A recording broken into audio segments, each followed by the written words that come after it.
Okay, folks, this is Colin Kincaid from Kincaid Outdoors, and my lovely wife, Jenny, right there. There you go, a little better picture of her, and of course, as always, Maximus Mac. Maximus. Yes. Mac is Maximus. Yeah, he's the Maximus. And it's one of those things. Who knows who's going to show up today? I have not did a lot of advertising for this, and so Blair, bear with me here. I did not share this out as much as I usually do. I'm hoping this works out. So I've got that all taken care of. That was all uploaded. Just got to figure out which order to put it in. And we'll go from there.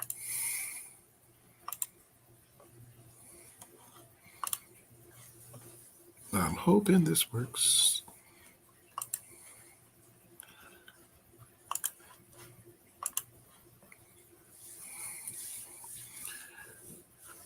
Okay.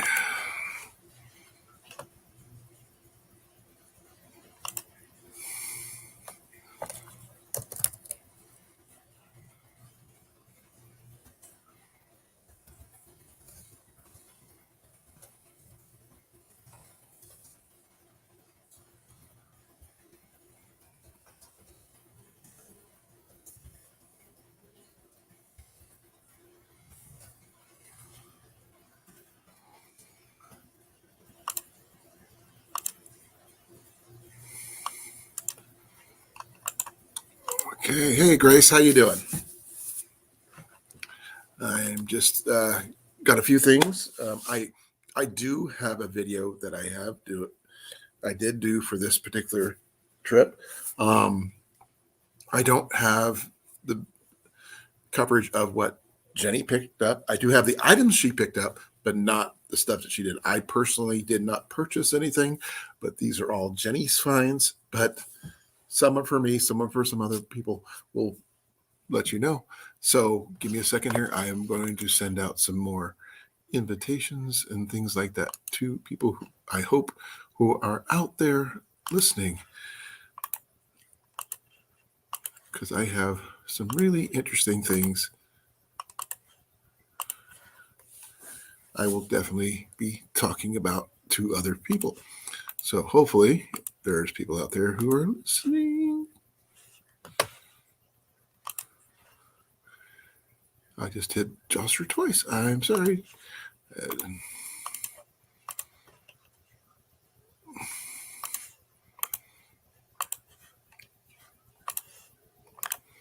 And this place is actually a pretty interesting place overall, because I found out that they actually liked me being in there recording my stuff for my channel. So, yay, it's actually pretty good. They're going to push forth this one. How you doing, Tristan? Thank you for coming. Yeah, this is going to be interesting.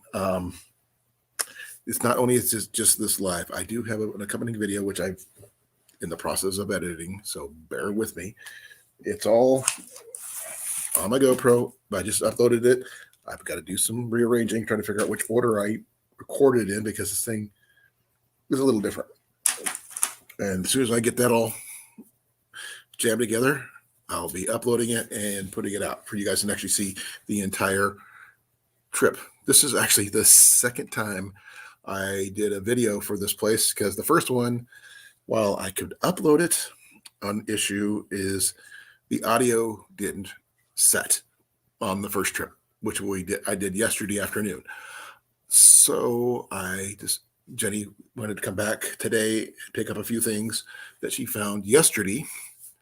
And so I'm going to be showing those off in a bit. One item is a grab bag, which she's going to be taking care of. And hopefully with some help from other people who show up later. I'm really hoping they do. I am going to hope that other people show up, because a lot of interesting things is going to be happening, hopefully. And if you have any questions about some of the items I found, please feel free. I want to make sure we have enough people in here. I actually, made this live. Congrats, Tristan. That's totally awesome.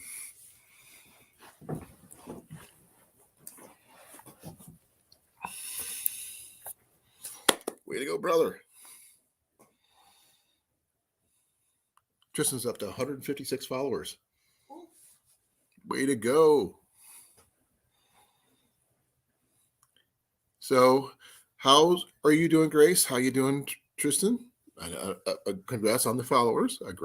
When you get to 100, 200, when I first got to a 200, I did a giveaway. I think I gave away a bow. I think. Yep. I did. Yeah. So, yeah. Who knows what you want to do with your following and everything. Yep.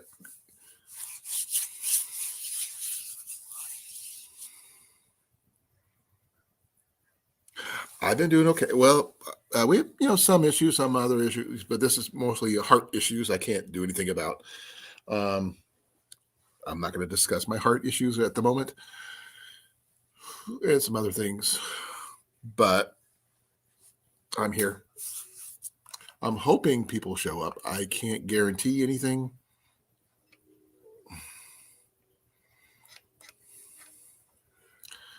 So it shows that Cliff is active, so who knows? He might show up.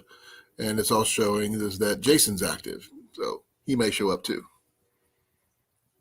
No, it's not up to me. Not up to me.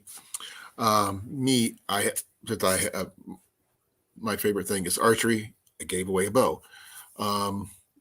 Actually, I've given up of a couple of things, so I also give a couple fire starters, including yours, which I am going to be sending out.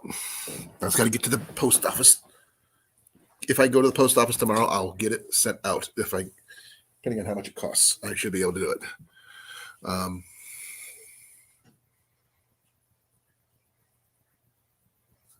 It's possible. It's highly possible, Tristan. A lot of people have other lives on there. Let me do a quick check to see who's on right now live. And I guarantee I can see. Usually on Tuesdays is Ray Dance Bushcraft or Jesse. He's got his that should be going on. Hickory Croft Farm is on. Josh, I guarantee that Cliff is probably in with Josh right now. I can find out.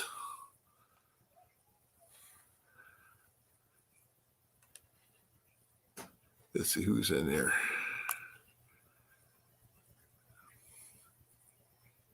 Ark Wildman's in there.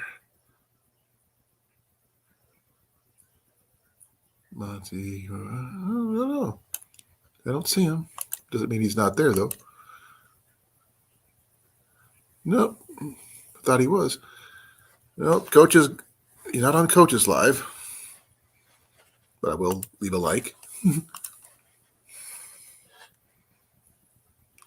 Oh, Jesse isn't start till 9? Okay.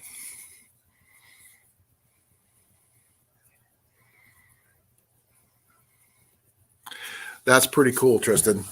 I started 2020 with 2 followers.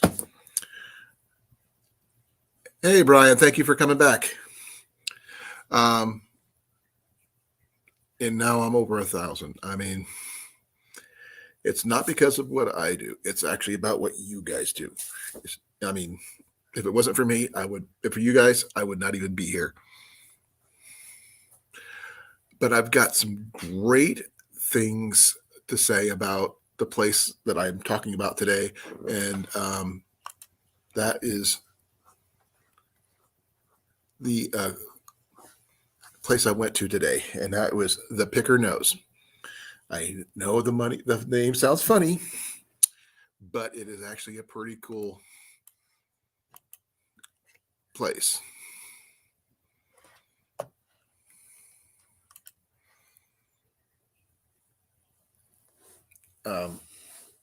we got quite a few different things.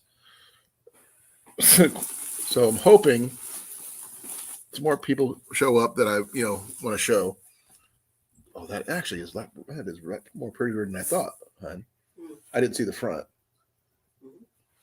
Okay, I'll show that stuff off in a bit. We got 3 people in so far. Hopefully we can get some more in before I start showing off exactly what I've got.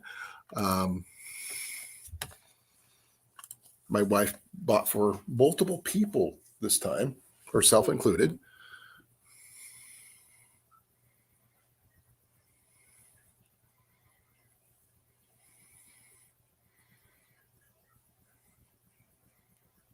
Hey, Mandy. Hi. We got something for you. Yes. Well, not me. Her. She's got something for you. You're going to have to wait and see, because we got some stuff to show you guys. But we went to a place called the Picker Nose. I know. It's the freakiest thing. Let me see if I can share the title of the... Oh, let's see if I can do it. Give me a second here.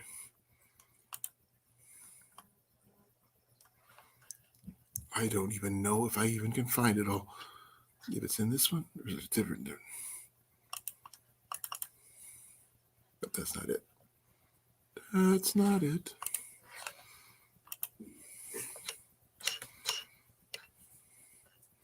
I gotta find what I'm talking about. Okay. I'll come back to that.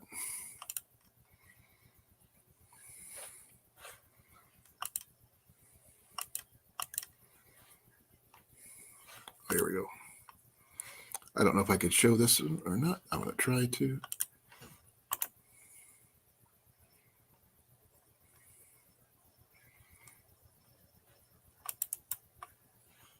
Okay, I'm not even sure if I can open this up. I could try if I can share.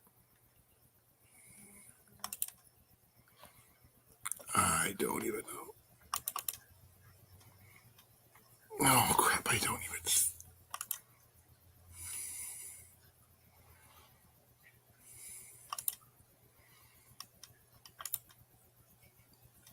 Dang it.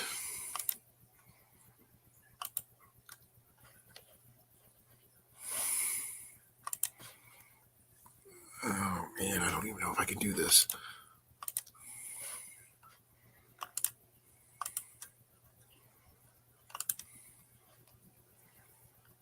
I can't even... What the heck?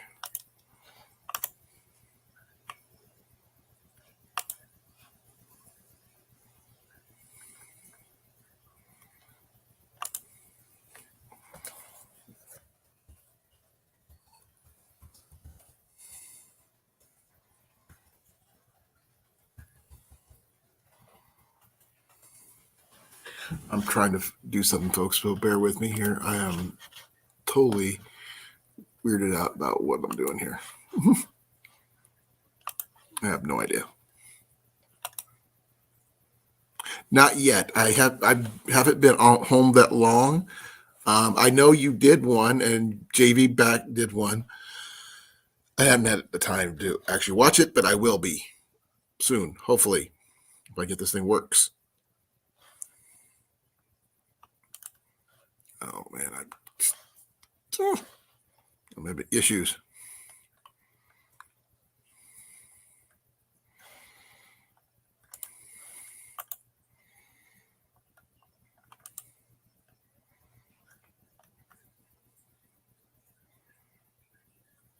Nope, I can't do that one.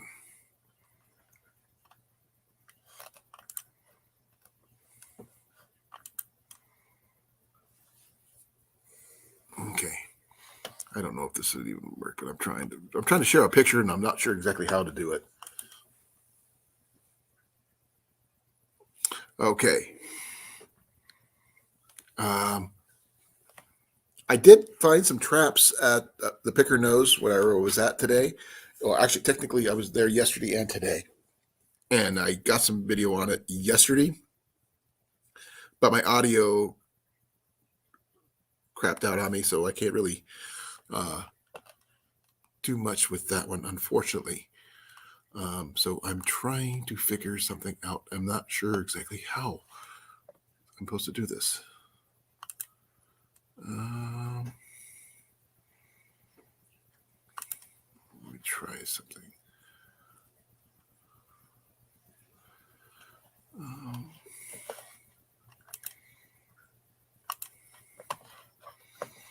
Maybe they could do it there. No. No, that's not it.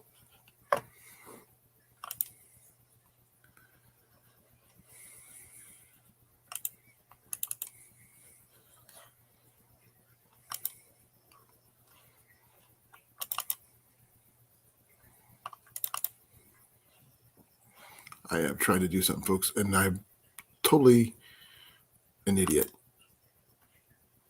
That's all I can do.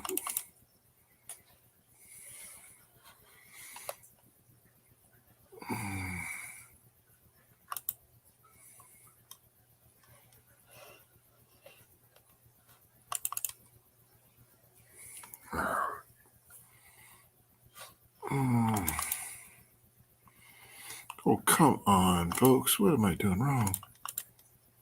No, that's not it.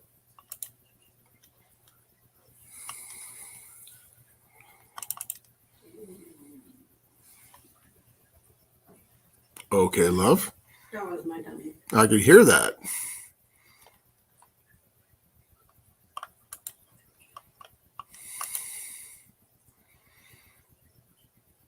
Okay, I have no idea.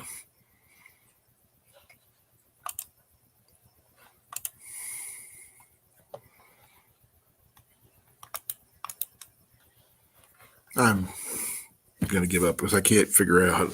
It was the oh, come on, what's going on?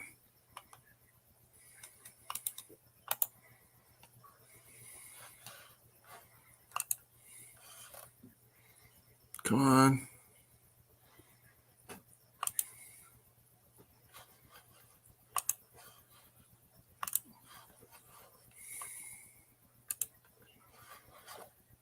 There we go. Sorry.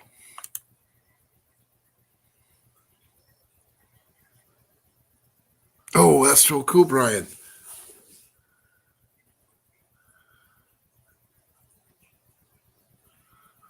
You heard it too? I think Grace heard your stomach, hon. Oh, good Lord. It was pretty loud. Well, I can't help it, okay? Hey, was it as loud as mine? I don't know. Probably not.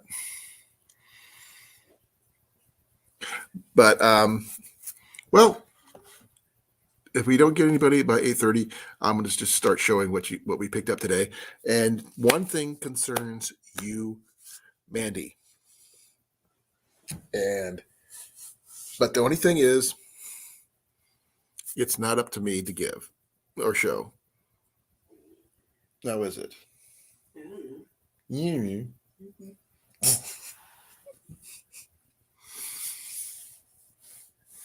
So here's what I'm going to do. I am going to invite Mandy up here.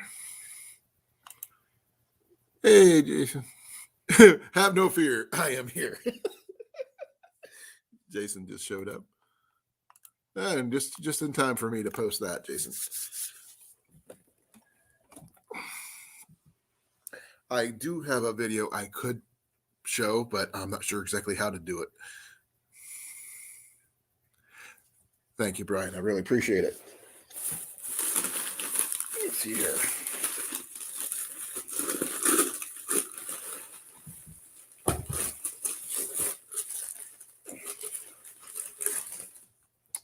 Oh, that's okay. I can't show that. That's not mine.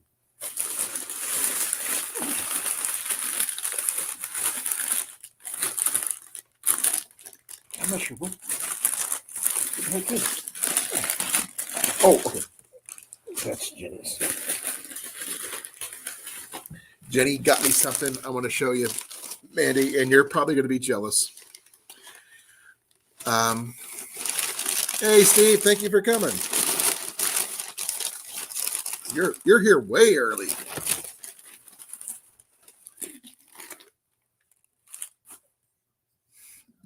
Man, I gotta get that. Oh, that's just wrong.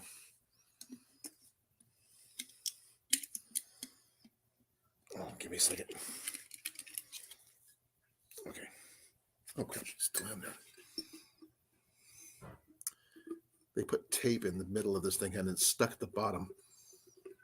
You want me to get it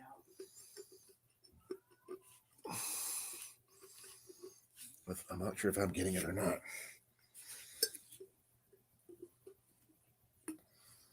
If you think you can, hon.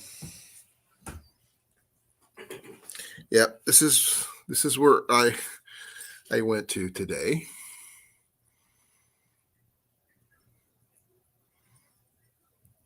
Yeah.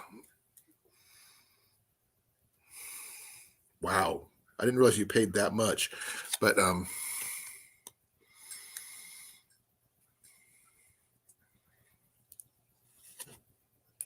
okay, cool. I actually talked about you and Mandy today while on my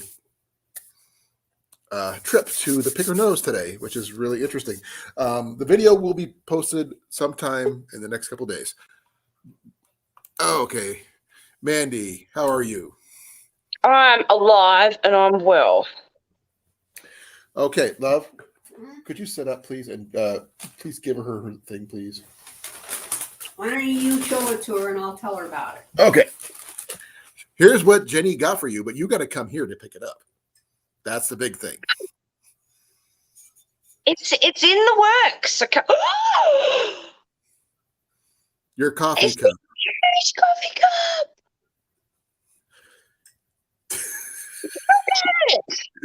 Look at the size of that I thing. have to hide that from JV. Yeah, and that's who made it.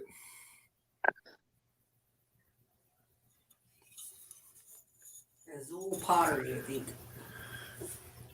So what do you think? Thank you. It's awesome. Now, hon, would you hand me mine, please, for a second? Jenny's trying to get the tape off. I think I got it out. Okay. You saw. Oh, Mandy, come back here. I'm having a smoke, so I'm listening. Don't worry about it. Just come on. Okay. I just didn't want to be disrespectful. I'm sorry. This is mine.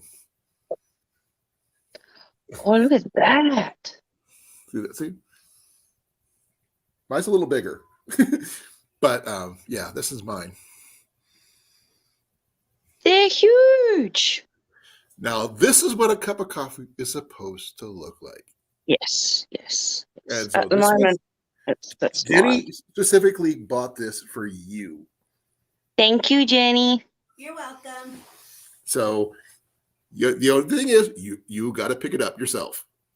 So now you got an excuse to come see us. You got to come. Yeah, you have a reason to come see us now. I didn't have to have a reason in the first place. I'm still going to come and see you. Yeah, you're more than welcome here. You're family now. So, Oh, thank you. so You've been initiated. you've been initiated. Woo! I felt loved. You are.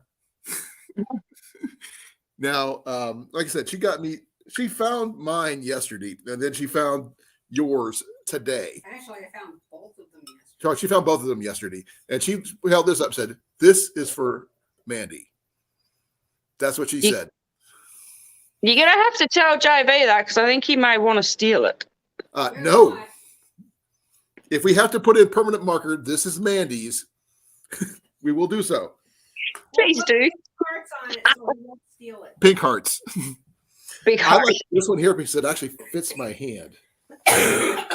You know, especially when I do it this way, when you hold a cup this way. You know, Yeah.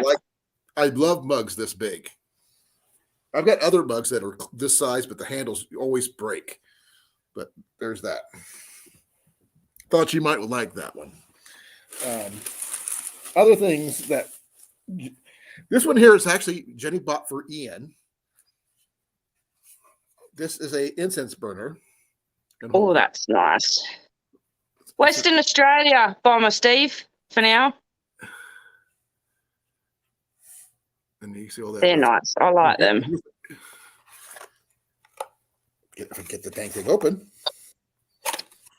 And it comes with little incense.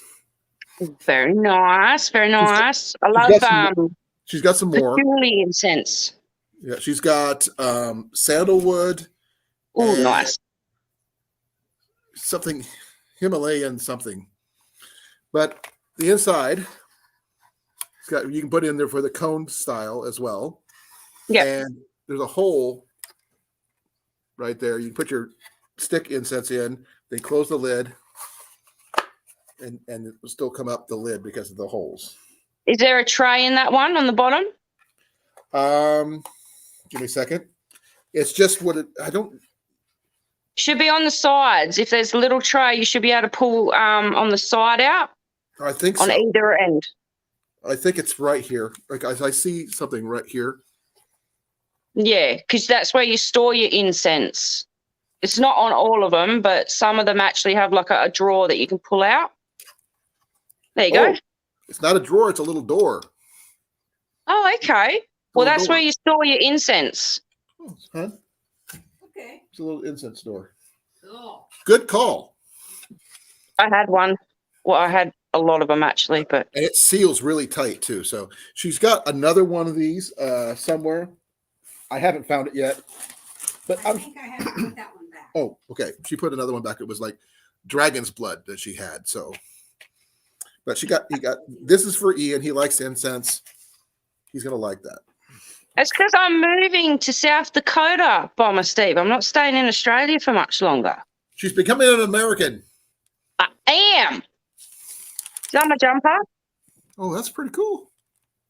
Country girl. Yep, you'll definitely be one if you're not already. Wow.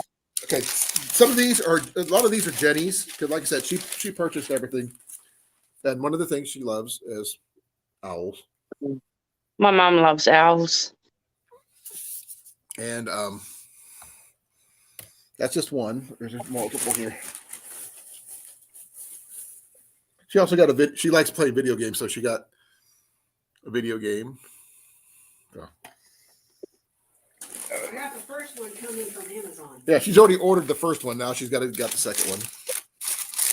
I remember that. This is the first bag that we have. She's got one bag that I cannot open because it's a grab bag, and she doesn't even know what's in it yet. Yeah. So she's gonna open that one up here. So, and Thank you, Bomber Steve. and here's another one. Oh, that's nice. Yeah. So she's gonna be hanging those up around the house. You couldn't believe how many owl stuff we have around the house. I can, if Jenny's just as bad as my mum, then yes, I can understand. Okay. You might get a kick out of this. Oh, that's nice. Little candle holder. Yeah. And look, it's pink. It is too. Pink. A red dragon with pink crystals. Nice. Yeah, which is really surprising because Jenny usually likes green. Not big on pink. She's not okay. Now this bag is yours to open. Oh, okay. Well, we're not done there. We're not there yet, but It's complicated, Brian. Yes and no. okay. She got a couple T-shirts. Oh, I guess they didn't put them back then. Yeah, apparently not. Okay, this is a mom T-shirt, by the way. It's what you usually say to your kids when they get hurt. You go, but did you die? You go, did you feel? Oh, I almost died. No, you didn't. That's a mom T-shirt. Yeah. And this one here. Okay, this one here. I had to ask her to translate for this one, and it says. She gets it. Oh, yes. Yes, I do. No what is it? I need one of those shirts. Well, we can show you where to get it. We'll take you to the picker nose. We'll take it all. I'll take you to all my favorite spots. Sounds good to me. She also picked up one thing for her. Another Stuff. mug. I got Yoda. She's got Yoda already, so now she's got a stormtrooper. Now she's got to get Darth Vader and a few other Chewbacca and whatever else they offer. So I love Chewbacca. It's a little Star Wars gallery stuff. So Yes. yep. Now I am going to turn the camera over to her for a little bit. I got to go use the restroom. You can come over here and do your thing. Okay. I will find out what she got after I get back. So you'll know before I will. Yes. Oh, I'm gonna go get me a fresh Pepsi anyway. So what he showed you is what happens when I get paid. I know that feeling. I got some bills paid first. So there we go. All right. So tissue paper. We Little from Steve. Please. Oh, very nice. It's a pink one. Western Australia has a high vax rate as well, but now they're saying that we have to have third dose high vax rate plus other stuff. But by what I could tell and by what I've been told, if I want to leave the country, as long as I have ticked all the boxes and not want to come back, I can. Okay. But WA is locked down tight, Steve. My boss has been vaccinated and boosted. You know, he got 3 shots, and he still got it. It doesn't stop you from getting it. Mm-mm. It just stops you from dying from it. So. Well, we work with a lot of immunocompromised patients because they're diabetic or they've got something going on. Yeah, yep. That makes them more susceptible. Oh, yes. So we have to be very careful. And today I had a lady give me blowback for wearing a mask. I just looked at her. It's like, really? No, I gave her the mask. She put it on and she put it under her chin. I said, no, that needs to go over your nose. It's the whole point of the mask. Really? That's stupid. No, it's saving people's lives. Get over yourself. I didn't say it out loud. No, there's no point in having it on. I know. It's not a chin hammock. Exactly. It's a mask. Okay, so there's another doily. So sorry. It's light pink. Nice. And then there's a green one. I think they're supposed to be coasters. Yeah. And another green one. I got a set of 4. Woohoo! And then I got something in here. Ooh, it sounds like a bell. The big item is to your left, by the way. Okay. It's a little wagon with a horse. Oh, that's cool. That's so cute. You put your rings and stuff in that. Yeah. Oh, there's something else in here. Oh. And stone. Put it in the cart. So I guess it goes in the cart. And then there's a baggie. Anything in the baggie? Oh, that's what I'm looking at. There's just a baggie. Turquoise earrings. Ooh. Fancy. Have a look.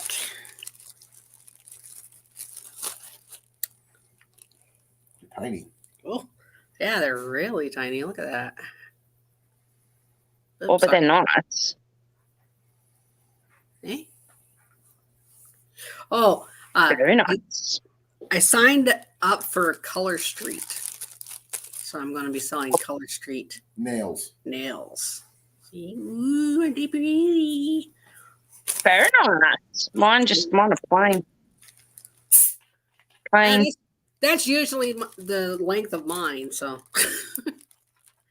they usually get just extremely short on their own. I don't even chew them. Hey, hon.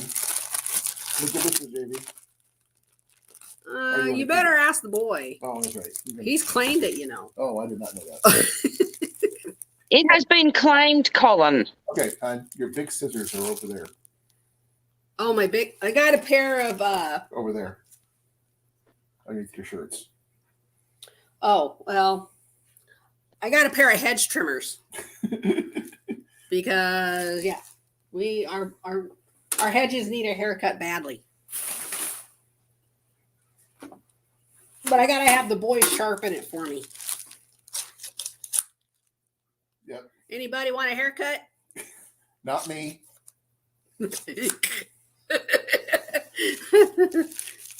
Okay, I'm going to give it back to Colin now because that's all that was in the bag. I don't know what y'all got other than the earrings and the little horse and cart thing. Crocheted coasters. Oh, that's kind of cool. The horse and buggy. And the stone. With its rock. Don't forget the rock. I saw the Yep, rock. and the rock. Is that a turquoise by any chance? No, it's just like a crystal. Or It's something. more like a purple quartz or something. See? It's pretty. But it looks like on the other side. That.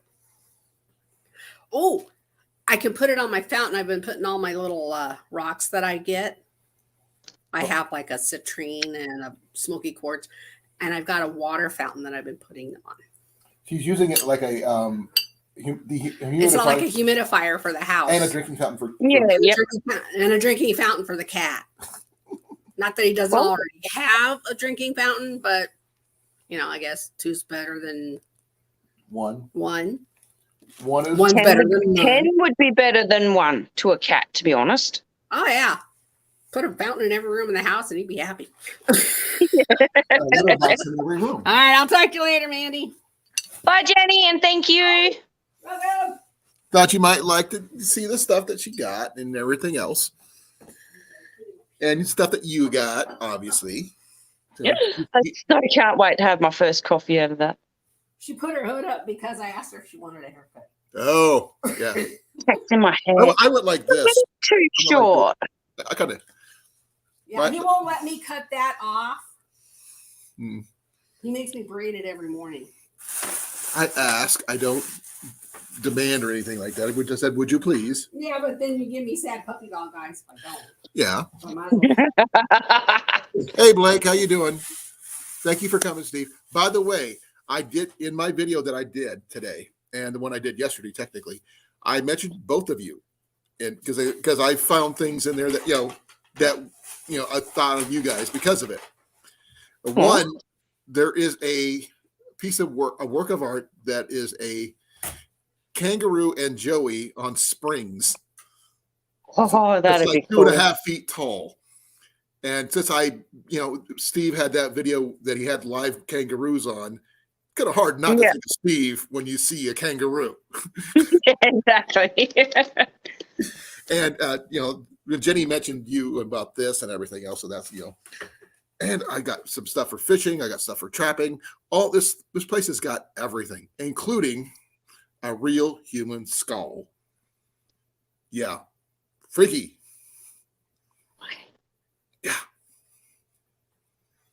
Yeah, I know. Okay. That's kind of creepy. Well, the thing is, it's on a little ceramic stack of books under a big glass dome thing. That's even freakier. Kind of makes you think of Edgar Allan Poe type situation. So for those people who are gothic, they might. But the thing is, it's not for sale. That's just okay. Yeah. It's decoration only because you legally cannot sell a skull. Okay, didn't know that either. Yeah. Hey JJ, how you doing? Thank you for coming. Hello JJ. Hello Blake. One of the things I did find yesterday.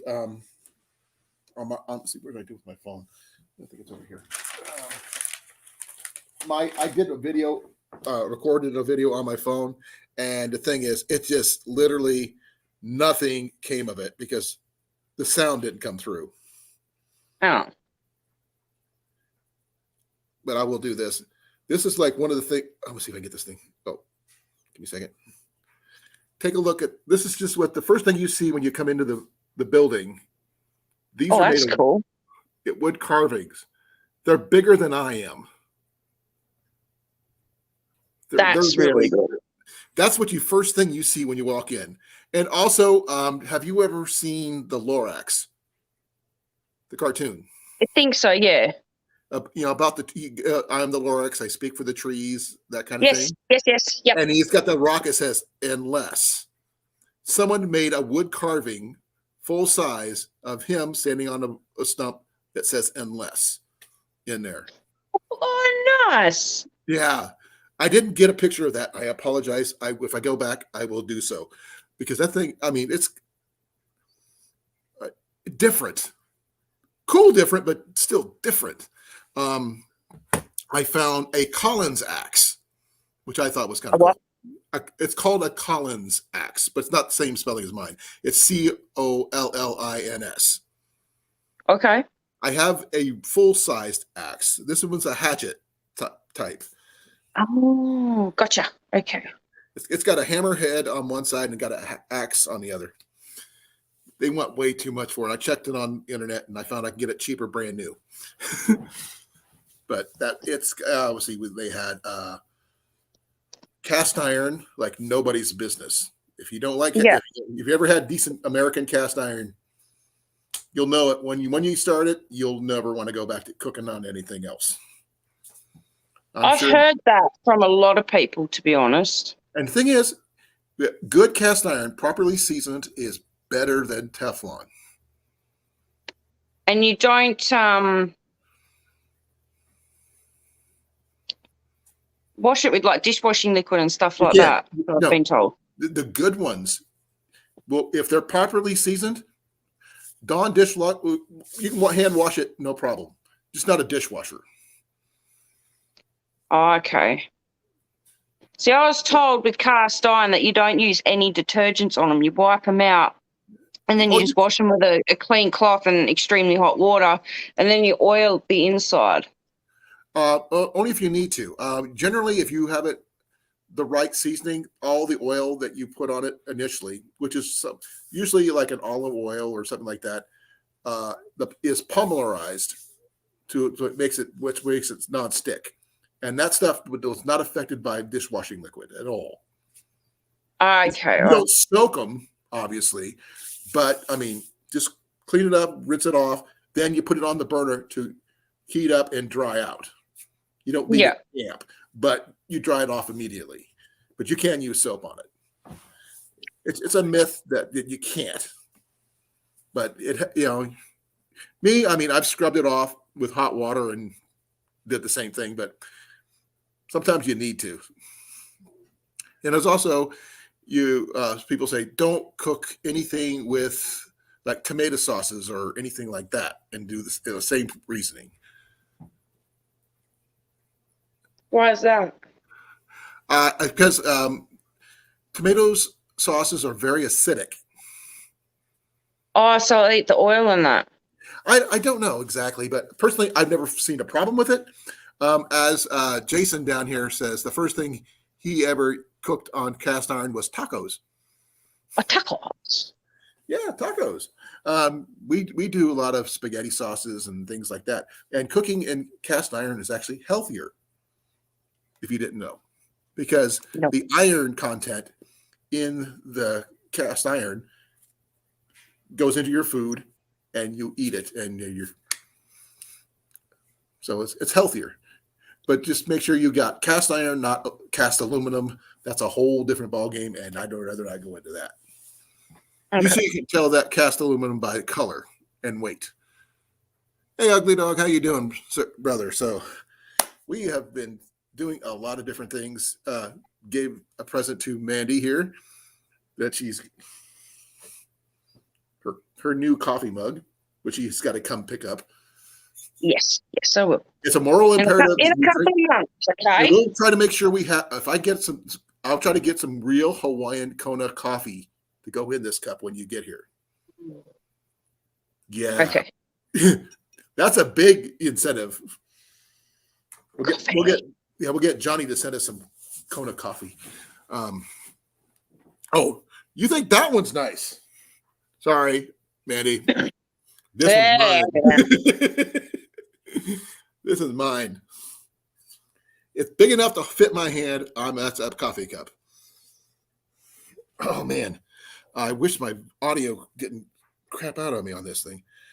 Oh, let's see here. Try to find something I can show you guys that's interesting.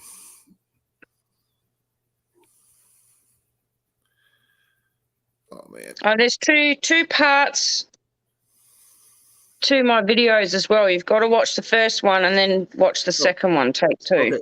There's the picture. There's the full picture of that right there. Those things are life size, folks. They're so cool. Big as me. I mean, the hat is like 3 or 4 feet around.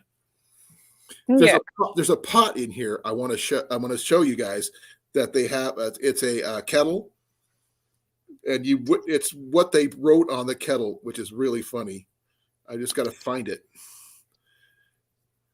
Oh, that's the audio. What the audio sounded like. So here's the pot.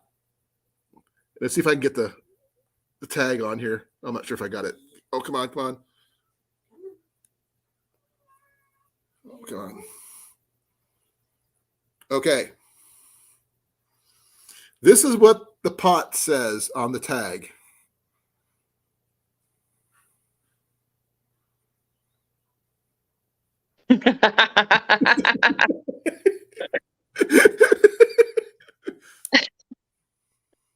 Hey, Rob, how you doing, brother? Hey, Rob. Hey, Evan. Hey, Evan. Now, that pot is really, really big. Let's see if I can get back a little bit so I can get you guys to see it. I mean, this place is packed. And all of these are just individual vendors. This is a Husky key saw that I happen to find. And I was using my phone, so bear with me. And as I was going through today with my GoPro and everything, they noticed that I was doing that. He said, "Why didn't you talk to us? We would have said, put us on your website and everything and talked all about it." Sorry, I just messed up everything. Dang it. I am so stupid. It happens a lot, especially with me. I'm trying to get that. Hope you're doing well, JJ. When are you going live next?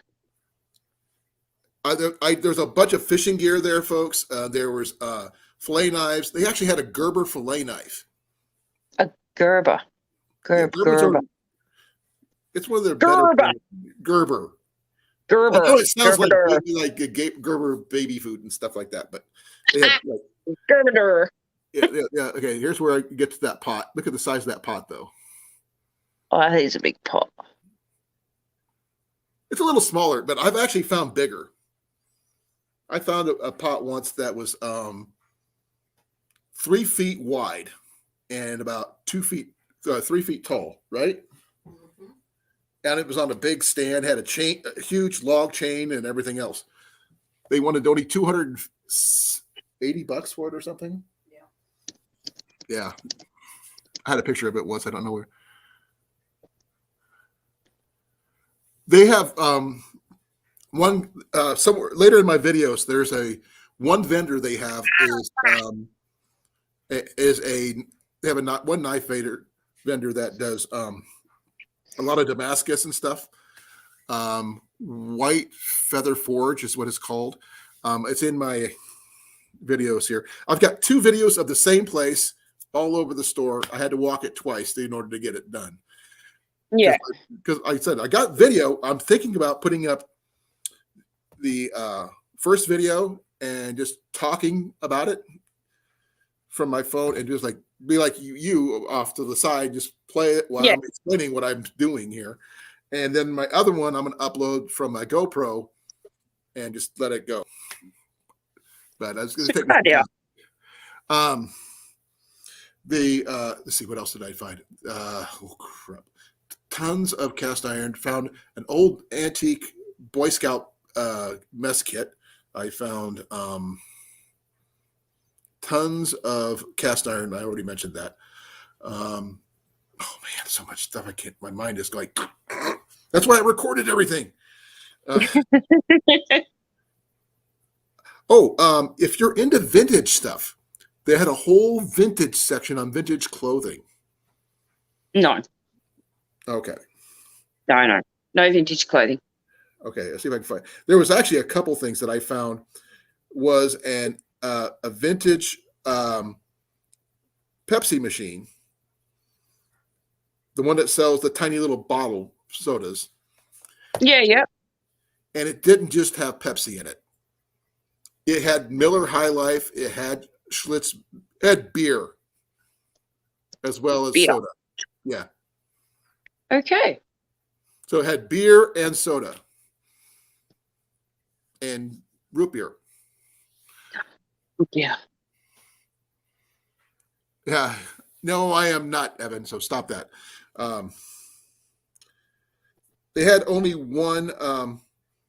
Okay, when I said there was a lot of cast iron, this is just one of the booths. Yep, that's a fair bit. And they had the cornbread pans. They had the chicken pie deals, and so much. They had some really antique stoves from the 50s and 60s that were just, one was turquoise and white. It's just totally beautiful.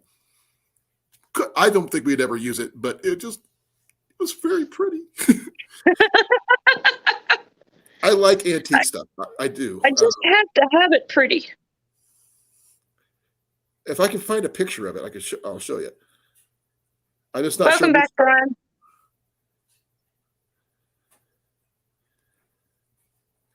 Actually, I found something. It was cringeworthy and interesting at the same time. I found a foot-powered dentist drill. I'm sorry, what now? A foot-powered dentist drill from the 1800s. Basically, you pump it like this. It spins a wheel, which spins the little thing for a drill. Oh, For drilling your teeth. Okay. Back before there was motors. Yeah, I know. Yeah. I said it was cringeworthy. Yep, no. Welcome back, Brian. See, I've got to convince myself to go to the dentist because I've got an abscess or something behind my back tooth up the top. And I'm starting to swell up and I'm starting to feel a bit sick from it. But I don't want to go to the dentist because in order to take that tooth out, they've got to jab right up into the joint. And that hurts. Oh, I bet. I've got And I to go don't want to myself. do it. I've got a chipped tooth that's getting worse. Right there. Oof. And I've got to go to the dentist and get that taken care of. I did have a splint that I had to wear when I'd go to sleep, but I took it out in my sleep one night and I found Booster running around chewing it. Ooh. So it's like $700 down the drain. I bet. Let's see here. Crap. Some of the stuff I found was like antique pictures from the 1945, and not just normal Iowa stuff. We're talking military stuff, some high school stuff, some. Let's see here. Found multiple. Not my Elvis. dentist, Grace. Who? Sorry. If you look right here in the background, you'll see a velvet Elvis. Right there. Oh. Yep. One of the things that Jenny picked up recently was the soundtrack to Lilo and Stitch. She's a Lilo and Stitch fan.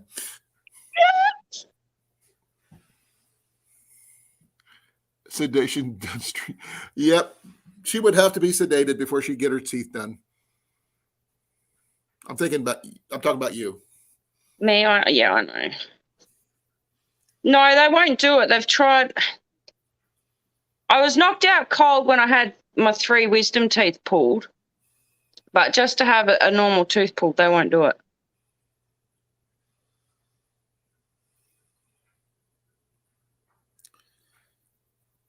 Yeah. When I play the videos, I'm gonna basically have people when they look at the videos and stuff, if they see something in the background that I didn't talk about or whatever, you guys can tell me to go back. Yep. Found Elvira, if you know who she is. Sorry, 2 seconds, Colin. Hold it up again, closer. Oh, sorry. Elvira was just here and there. It was just a quick look. Oh, okay. Elvira, Mistress of the Dark. Most of the guys would probably got to go for the night. Be well, Brian. Bye, Brian. There's one thing in here I want to show you guys if I can get it to stop on the right spot. But since I'm not used to try to stop on my videos. Usually I was hoping to have this uploaded yesterday, but it didn't turn out. Okay. If I get this picture to show. Okay. What do you think that is? A black Yes and no. shoe shiner. Nope. It's a bar. I say what now? A bar. It's a bar. Oh. The front part. Okay, so I can find up right here in the front. Underneath the board there is the wine rack. Oh, Over here are okay. the wine glasses and the bottle opener, and storage and everything else.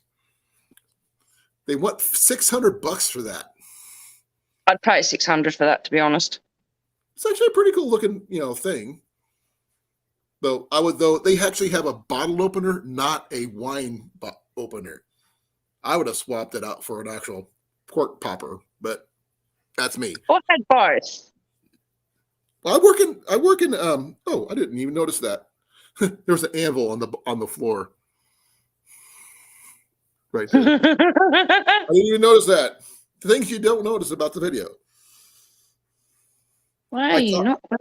I mean, here the thing is, this is me trying to talk. Nothing.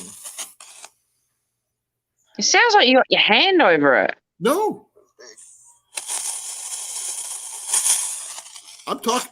Oh, there's that stove. Well, there's one of the stoves. I found another one. That's just one of them. Someone bought this one. That is pretty. See, told you. A pretty stove. It's all ceramic covered and everything else, but the volume, it just didn't work out. The dentist drill thing, that's cool. I'm not sure if it's on this video or the next, because I have actually tried pumping the thing a couple times. One of the best things, in my opinion, that I found was, here it is. If I can get this to show, is a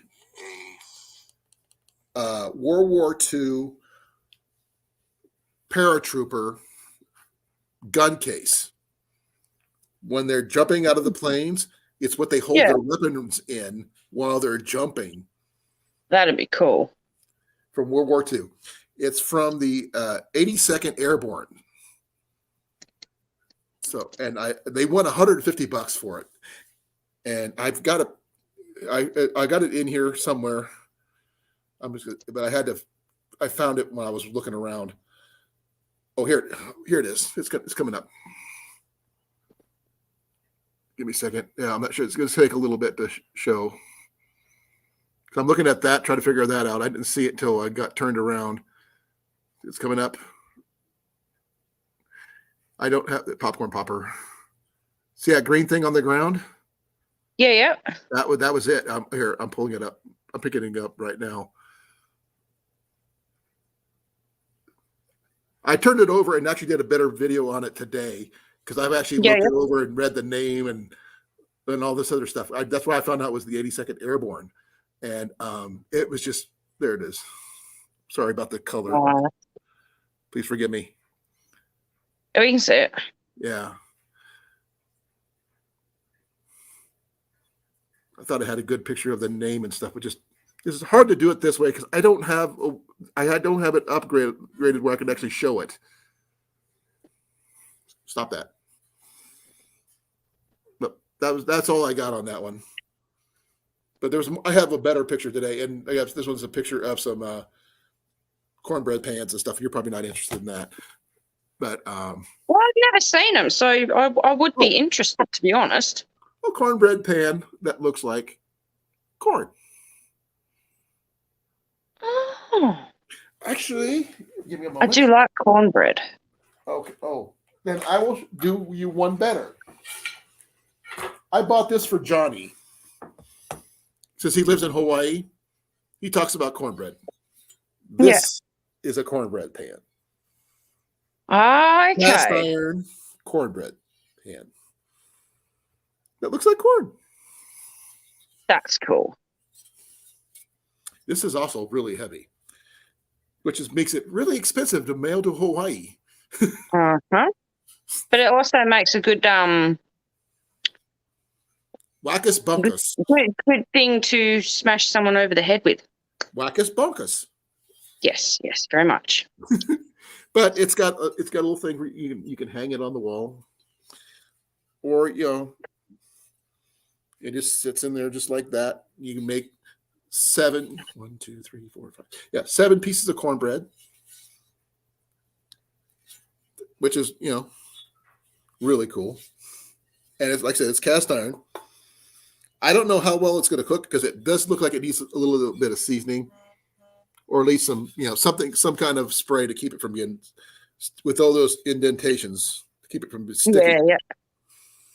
But like I said, this is the one had for $18, and this one here we paid probably about 10 for. Same place, by the way. We got this at the same place.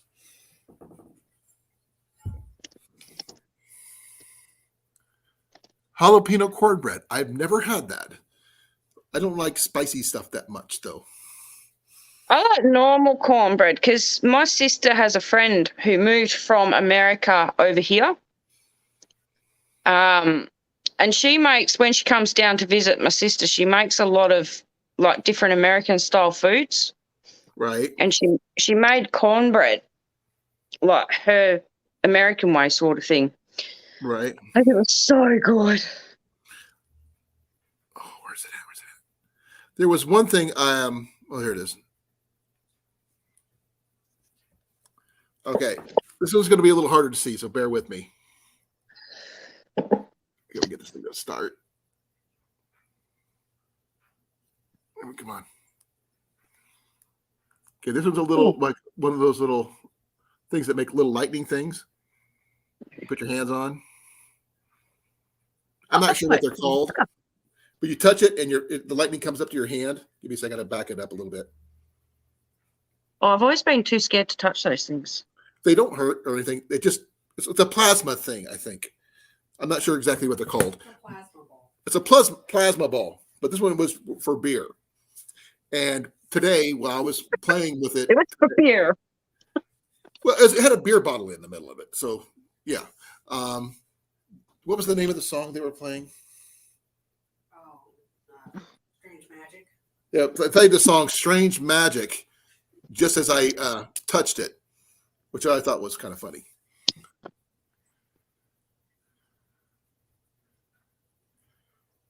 Yeah. Yes, Grace. I think it does. Yeah, it does need to be seasoned a little bit better. I'm sure Johnny would know how to do that as he is a professional chef and all. And yes, Evan, it is a plasma ball. But it's not a plasma ball per se because it's a globe or a bell jar with a thing in it and yeah. Oh, he has a short plasma ball. Okay. I also found some stuff for fishermen. I found this is for making jigs and stuff like that. Oh, that's cool. They had like 3 or 4 different jigs. So that's something that JV would love. That kind of thing. Hey, he's a fisherman. I also found He's an obsessed fisherman. Huh? He's an obsessed fisherman. But he's a businessman who's a fisherman as well. So no, he's obsessed. Hey, I'm obsessed with archery. So what's the difference? No, there is none. There is none. But I actually have a name. It makes me laugh because it's like, I need another fishing rod. It's like, okay. No, this you is don't. actually the word for what I am. Okay. Well, if you look at the bottom of the screen, wait for it. That is the name of what I am. Toxopholite. Toxopholite. Toxopholite. Yeah, you had it. Toxopholite. Toxopholite. Yep. Light. That's it. Light or light? Light. Toxopholite. Exactly. No, someone keen or a lover or a practitioner of archery. That's me. I'm not obsessed with anything. I just go with the flow. Coffee. Yeah, okay. You got me there. You got me there. Okay, you're a coffee addict is what they call it. Coffeeholic. I don't know. No. Coffee addict. I like coffeeholic. Yep, there's nothing wrong with that, J&J. Everybody has their thing. Now, like I said, this is just some of the stuff that I found. And I found knives. I found here's all the fishing poles. I actually found a fly rod in there that was really a lot of lures. Very little archery equipment, which is really sad. But the name of the place, just to remind you.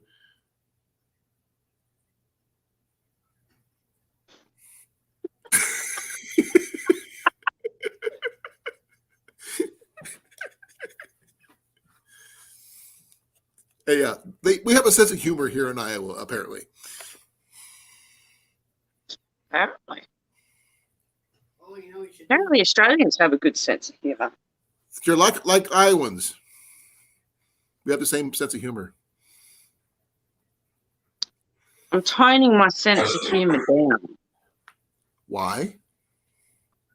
Because my sense of humor at times, and just me at times, is slightly inappropriate, and it just shouldn't come out. So no dad jokes for me then, right? I love puns, especially bad ones. The worse they get, the better they are. If it makes you groan, that's a good one.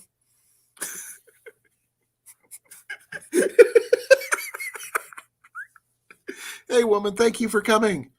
I do not know your first name, so please bear with me. And I'm not used to calling women woman. It just sounds wrong to me. He knows better. My wife trained me well. You're shocking. You're fired. Fired? You're fired. Why am I fired? My channel. I'm trying to be polite. Oh, no, not the woman thing. Just your jokes thing. Oh. You're putting thoughts in my head that shouldn't be there, okay? Well, deal. No. That's what he tells me all the time. I don't want it. Jenny all the time. Every once in a while, I'll get him. Yeah, she does good. She actually does pun from time to time, and then she gets it's really cool. She gets me with a groaner, which is really cool. Hello, Mike. Hey, Mike. Mike. Yes. I was actually Mike. thinking about you today.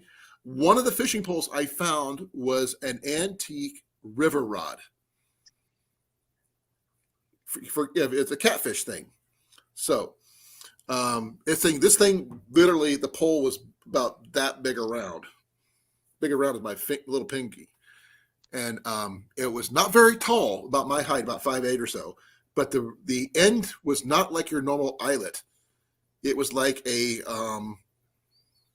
pulley on the end. A But it was what? you know where you put a rope through and help you lift things up, heavy stuff back in the Pulley. day? A pulley, yeah. But it was Yeah. a very small pulley, about like that big, where the eyelet at the end of a pole was at. So I actually got video on my other video about this, and I don't know where it's at right now, so I will get that. I'll probably post that one too as soon as I figure out a way to do it. The volume, but it's going to be a silent video because I have no clue where everything is in the video because my volume sucked. So you don't hear anything except static. Tongue twister. Okay. I've never seen one like that either, Mike. But it was different, to say the least. I don't even know if I would love to see. Ooh, I would. Oh, let's see if I can do that. Just Well, because- while you're looking, I'm going to go make more coffee because I need coffee. Yeah, there's what the title looked like, by the way, at the sign for outdoor of the building. Oh, that's cool. I like the writing. Yeah. And what I'm going to do is see if I can bring myself up there with this, and then I can play stuff. I don't know if I can or not. I'm going to try.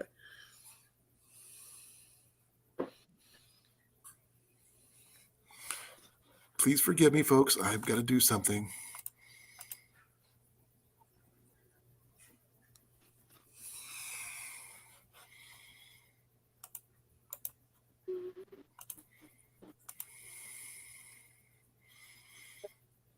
Okay.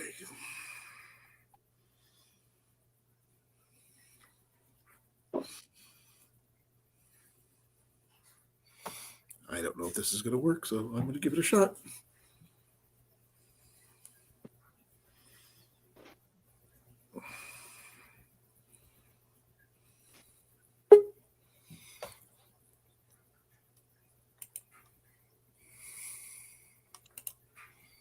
Okay, bear with me, folks.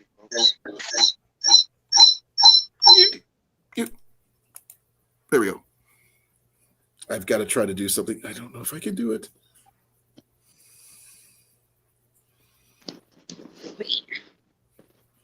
Oh, me too. That's me. I'm trying to see if I can share something, but I'm not sure exactly how. Don't ask me. I have no clue. I know. I don't even know how to set up to do a live. Mine is through StreamYard. That's the only way I know how to do it. I did one through YouTube once, but that was a long time ago. Let's see here. Nope, that won't work. This is just so weird. How do I share off of my phone? I don't know. I don't know, man. I don't know. I don't know either, which really sucks. Mike, are you still there? I'm just getting away.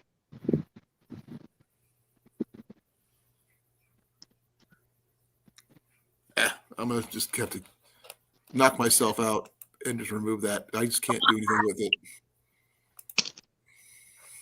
Mike knows once I hit the coffee, that's it. He's out. He's gone. See you later. Oh, I got to show him the coffee cup. Yes, You're new. Mike. Okay, thank you, LB. I really appreciate you giving me a name that I could use. This is Mandy's new mug. Look at this. Is the size of my hand. I got big hands. My hands don't even go Little over. hands. Itty bitty tiny hands. Yeah, this thing's you're gonna need to go two-handed for this thing. So, look how much coffee you could hold in that thing. You'll be drinking coffee for days. Probably about 4 or 5 cups of coffee in there. See, I've got little hands. Okay. You've seen this one, right? Little hands. Bigger. Probably not mine. Probably not. Not big enough for a mug. Hey, Jenny got it for It's a her. big mug. It's going to do me well. Yeah. I'm sorry it's not pink, but hey, it's what we got. It is what it is. It's a big ass coffee mug. Yeah, and it should last you quite a while for coffee. The 5-minute Maybe. coffee cup. Yeah. And we did show off a lot of other stuff that you didn't see earlier that Jenny found. These are Jenny finds, by the way, folks. This is one of the dragons that she found.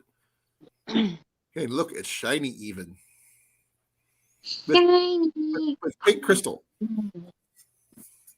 That reminds me of that big crab out of Moana. This is I just found out something. This is from Spencer's. Yeah. How much did you pay for this? $14. Okay, she paid $14 for this at Spencer's when it was brand new. $25. Very nice. Good save. She got some savings on that one. Let's see what else. Oh yeah, for those people who haven't seen this one yet, this is for my boy. This is his incense holder. And thanks to Mandy, we found out that it actually has a little doorway here at the bottom for holding his incense.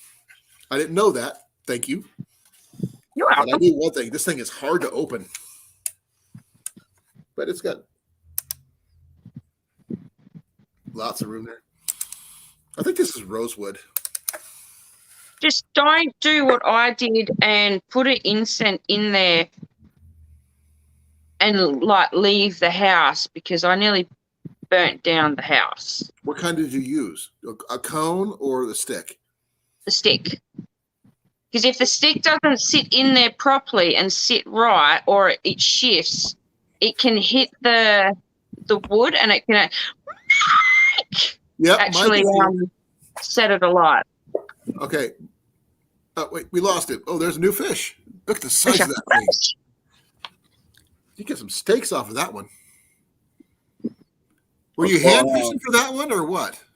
No, that was caught 2019. A couple years ago. Yep.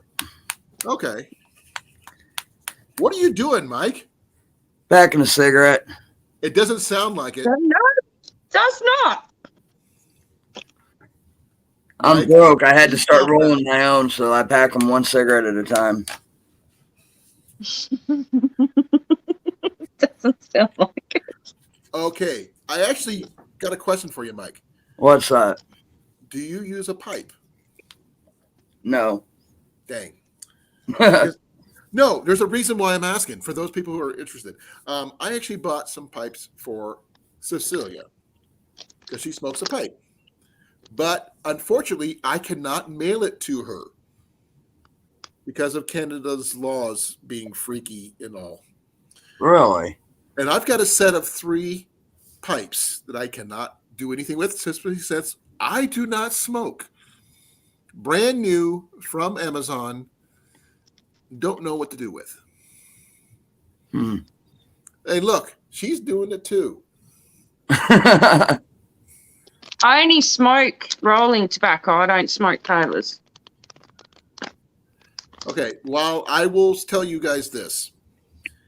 While I'm a non-smoker, I do worry about your guys' health. That's all I'm going to say.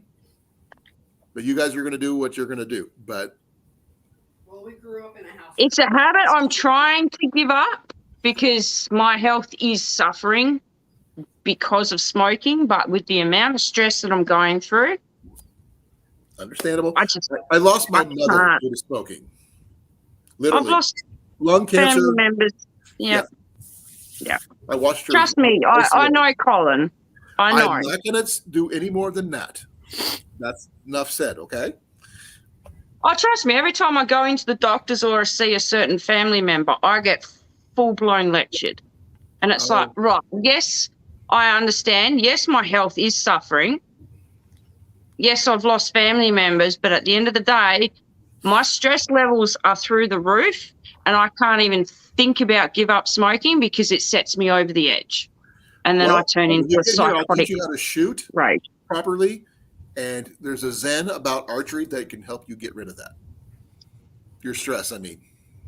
Once I've moved, Colin, I'm not going to be, well, I might be stressed for the first couple of months trying to get used to everything, but yeah, I'm going to be happy. You know what I mean? Yeah. It's the only thing that is stressing me out is not being able to be there right now. And with everything else, just, you know, like little blocks here and there. Well, once I'm there, all that's I do have gone. something personal I'm going to talk about that I haven't mentioned to anybody yet. I was informed, was it yesterday or the day before yesterday, that my baby sister had a stroke. Oh, wow. I'm sorry to hear that, Colin. We were not close. We are not close. That's the first thing people must know. She's one of those people who says, me, do what you can do for me kind of people. Right. If you can't do anything for me, I don't want anything to do with you. Yeah. Until I need something from you. So, yeah. And she's also one of these people who never took care of herself. Ever. She was 300 pounds, smoked every day, that kind of thing.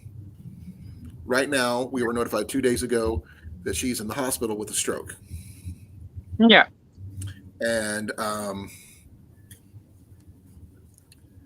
I want to say I feel bad, but every time you try to talk to her about, you know, taking care of herself, it's my body, my life, my way. A lot of people have that attitude these days, though. Thank you, Evan. I really appreciate it. But the thing is, when I had my heart condition, I changed things. Not a lot to my wife's detriment, but I did change things to I was more active. I feel that I'm a lot healthier than I was.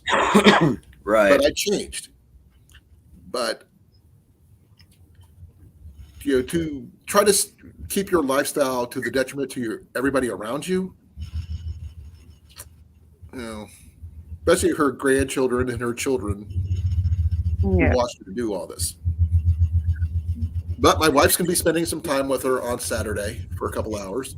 So only one person can be in there with the hospital with her at a single time. And myself, I want to remember the way she was, not the way she is. Yes, that sounds bad of me. If anybody understands what I'm talking about. I do. I wanted to see her to be the stubborn, pig-headed person that I knew growing up as my baby sister, not the person she is currently. Unable to talk, paralyzed on the right-hand side, all that. So that's what I'm going to say about that, because she smoked multiple packs a day, that kind of thing. So I am going to worry about you guys because that's what I can do. Now, does that stop you? Nope. No, but it's still definitely appreciated. Exactly. I will worry about you, Mike. I will worry about you, Mandy, and anybody else who does. But like I said, I've got 3 pipes I've got to get rid of, and I'm just trying to figure out what to do with them now since I don't smoke. Yeah. Maybe find somebody who likes making bubbles. I don't know. See, smoking's the only bad habit I have left. I've changed a lot of things in life, and this is the last thing I have to stop. I am not going to rant on this, but I'm going to tell you that I worry. That's my rant. And I was an Army medic for years, and I seen what it did to people. Right. I seen what it did to my mom. I lost her 6 weeks after she was diagnosed with cancer. Yeah. So please be safe. If you can reduce, please do so. Okay. If you can't, I'll still worry. I am not going to stop doing that because I care Okay, about Colin. this.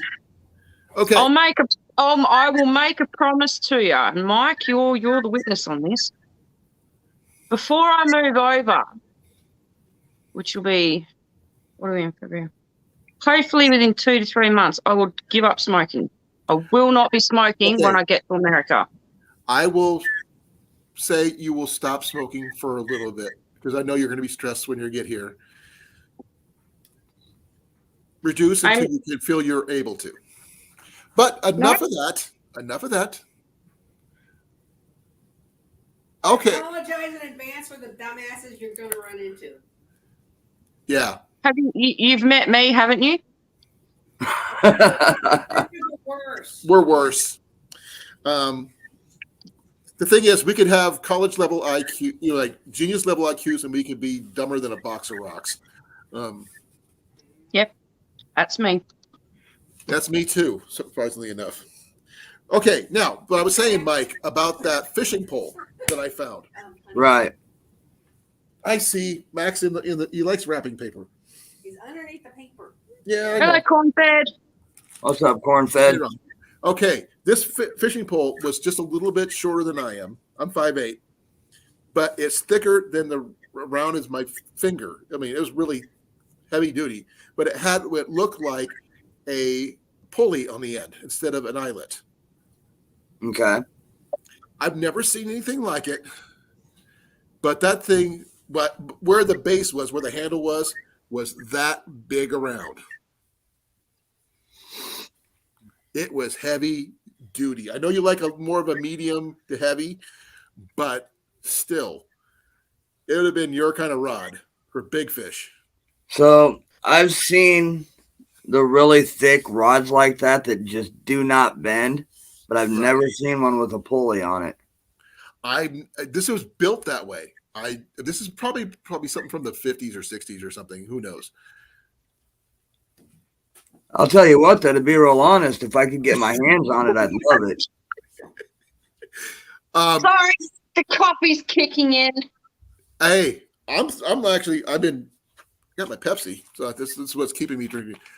I'm on my 8th coffee for the day. Offshore rod. Okay, I don't know. I did find a fly rod, a really nice fly rod.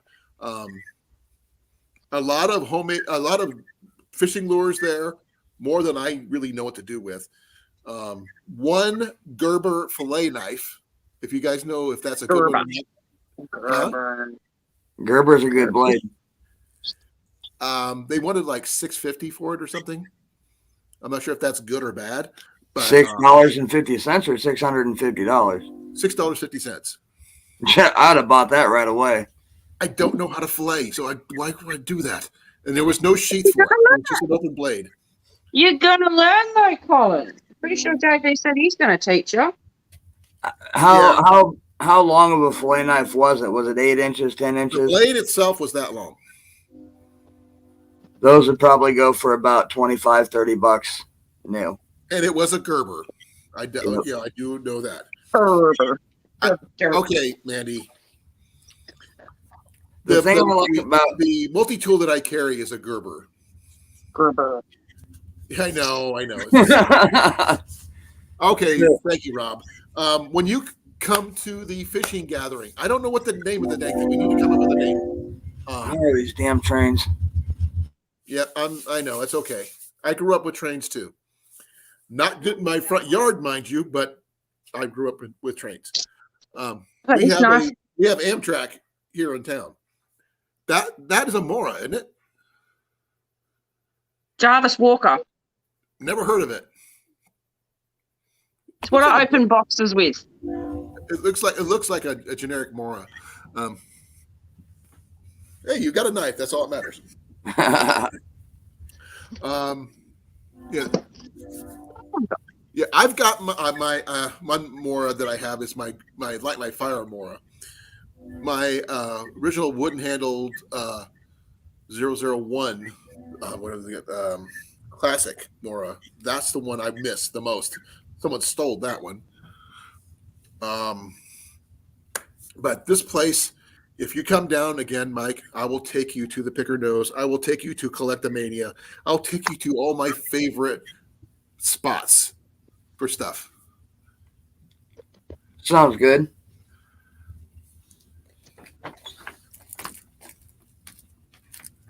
Oh, that's pretty cool.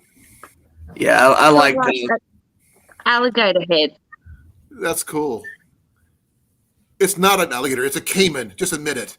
No, it's an alligator. That's a caiman. It's an alligator.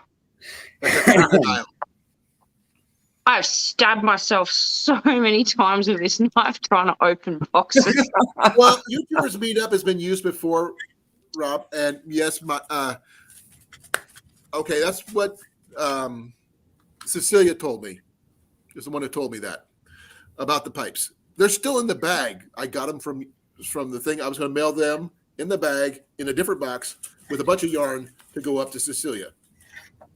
So I don't know if they would open all that stuff and say that's denied or whatever, but I would try to do that. That's pretty cool. I've never seen one like it. Yeah, I've got a similar knife to that on my keychain, but it's silver. I carry two different knives. I carry a Sheffield and I carry my Gerber suspension.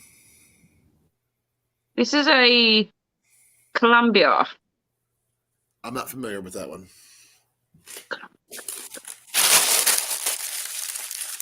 Back.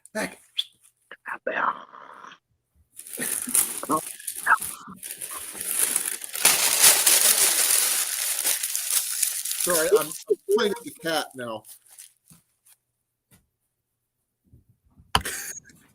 Grace, that was 18 pounds. 33.5 inches long. Okay. I'll show this T-shirt once more that I know that if anybody gets it. Nice. That's Jenny's, by the way. And for those people who have moms or, are moms. Nope. Yeah, sometimes exactly. You hurt yourself. But did you die? Exactly. Are you bleeding to death? Oh, Evan's had a Columbia knife before. So that's pretty cool. See, I have a lot of knives. I've spent thousands and thousands and thousands of dollars on collecting knives. Half of them, or 90% of them, I should say, I never used. It was more just the fact of having them. Right. Because I liked my knife. But then I met my ex, and at first everything was fine. But then apparently I wasn't very ladylike, and I had to get rid of them. Now you got a guy who said, "Here, have some." Got rid of him. Right. She said she would have got rid of him and kept the knives. Evan, yeah, that's a flathead. Now you get it. Yes, well, that took I me don't 3 years know. to figure out, but Rob, I have to find the box I put those in. They're in the dining room at the moment. What box did we put those in, hon? Those pipes. They're in a big box in front of the table Oh. on this wall. Okay, hold on. Oh. I'm still burping gherkins, no pickles. Do I want to know what that is? Okay. If you watch my movies that I put up, you'll understand. He won't do part 2, Mike. You got to hound him on that. Oh, we will. He forgot He's that failed. butter. Yeah, he forgot that butter. He needs to do a part 2. Exactly. He made And then you he's do it like, because "Oh, of the butter. He's like, I'm only joking, babe. You don't have to do it. It's like, nah, I'm proving a point here. I'm doing it. And it's going to be your fault. Okay, folks. Yes, better late than never, Evan. Okay, these are the pipes that I got. And yes, Oh, they're still in the dog. bag. I not opened them up because I do consider them not mine. So I have no idea. Okay, sorry. Be well, ugly dog. Thank you for coming. Night, Charlie. Charlie, I paused. Dang it. I got to connect names. Bye, Charlie. Sorry, Charlie. We'll pep and thieves later. Okay. Now, my dad once caught I'm not sure what it was, if it was a flathead or not. The head was this wide. They made Illegal. fish, they made fish steaks an inch thick from this thing, and it was probably about 7 feet long. So I have no idea. 7 feet Yeah, long. I've never. Yeah, when they hauled it up in the boat tipped almost over, but they got it into the boat. Was it a catfish in general, or was it something else? It was a catfish species or subspecies. I don't know which one. I was only about 8 when they brought it home. It was bigger than I was. I don't know. I've never seen a catfish 7 feet long. I've seen them up to 5. This one came out from the bottom of a dam down in Ottumwa, Iowa, and they get really, really big down there. Yes, I just answered that question for you, Evan. I mean, literally, they had a boat, and it was pretty close as long as the boat itself. But, I mean, my dad said the head was this big, literally. The mouth was freaking huge. Yeah. Was the head more flat, or was it more circular, like top to bottom? I don't remember. Like I said, I was just a little kid at the time. My brother actually put his arm all the way in its mouth up to his shoulder, and he still didn't. He had room to keep on going. That sounds like a flathead, which is what I'm holding there. But yeah, but a big brother to that one. Yeah.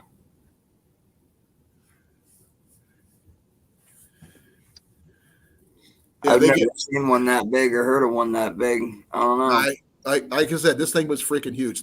I think they got, I'm not sure how many fish steaks they got out of the thing, but it was freaking huge. Yeah, I mean, like I said, I mean, it was big. Okay, you ever seen one of those kiddie pools, brown kiddie pools that your kids play in? Right. This thing fit all the way across one, and it hung out the other side. That's a big fish. Yeah, you see what Cornfed said right there? Largest catfish in Iowa is 82 pounds, and it was only 5.5 feet long. And that was the state record blue cat. My dad didn't fish for records. Or no, I'm sorry. I think he fished for food. Cat? I think that was the blue cat. I think the flathead record's only like 78 pounds. Like I said, I don't know. I know it was big. It was bigger than me. And there are big fish out there that no one's seen or can catch or are aware of. It doesn't matter which lakes you go or fish or even the ocean. There's always a huge fish that no one has ever. Like I said, my dad didn't do it for the record. He wasn't doing it for, bragging rights. He was doing it for feeding us. And that's all I know about it. It was freaking huge. Well, the fact that it came out of a dam, you said in Ottumwa? Yeah. That makes me think flathead. But I don't know what the blue cat situation is like out there. Well, this also, I'm 54. This happened when I was probably about 6 or 7. So that's a long time ago. Right. And my dad said he's seen bigger. And he's talked to a diver who was working on the turbines there at the dam. Said he's seen ones bigger than him. Right. at the bottom of the dam? Actually, corn-fed, that 101 pounder was actually caught on the Missouri side. That is a Missouri record, not an Iowa record. Because that was just caught a few years ago. But like I said, I mean, not everybody fishes for records. Right. And To be honest, I don't think I could even fish for food.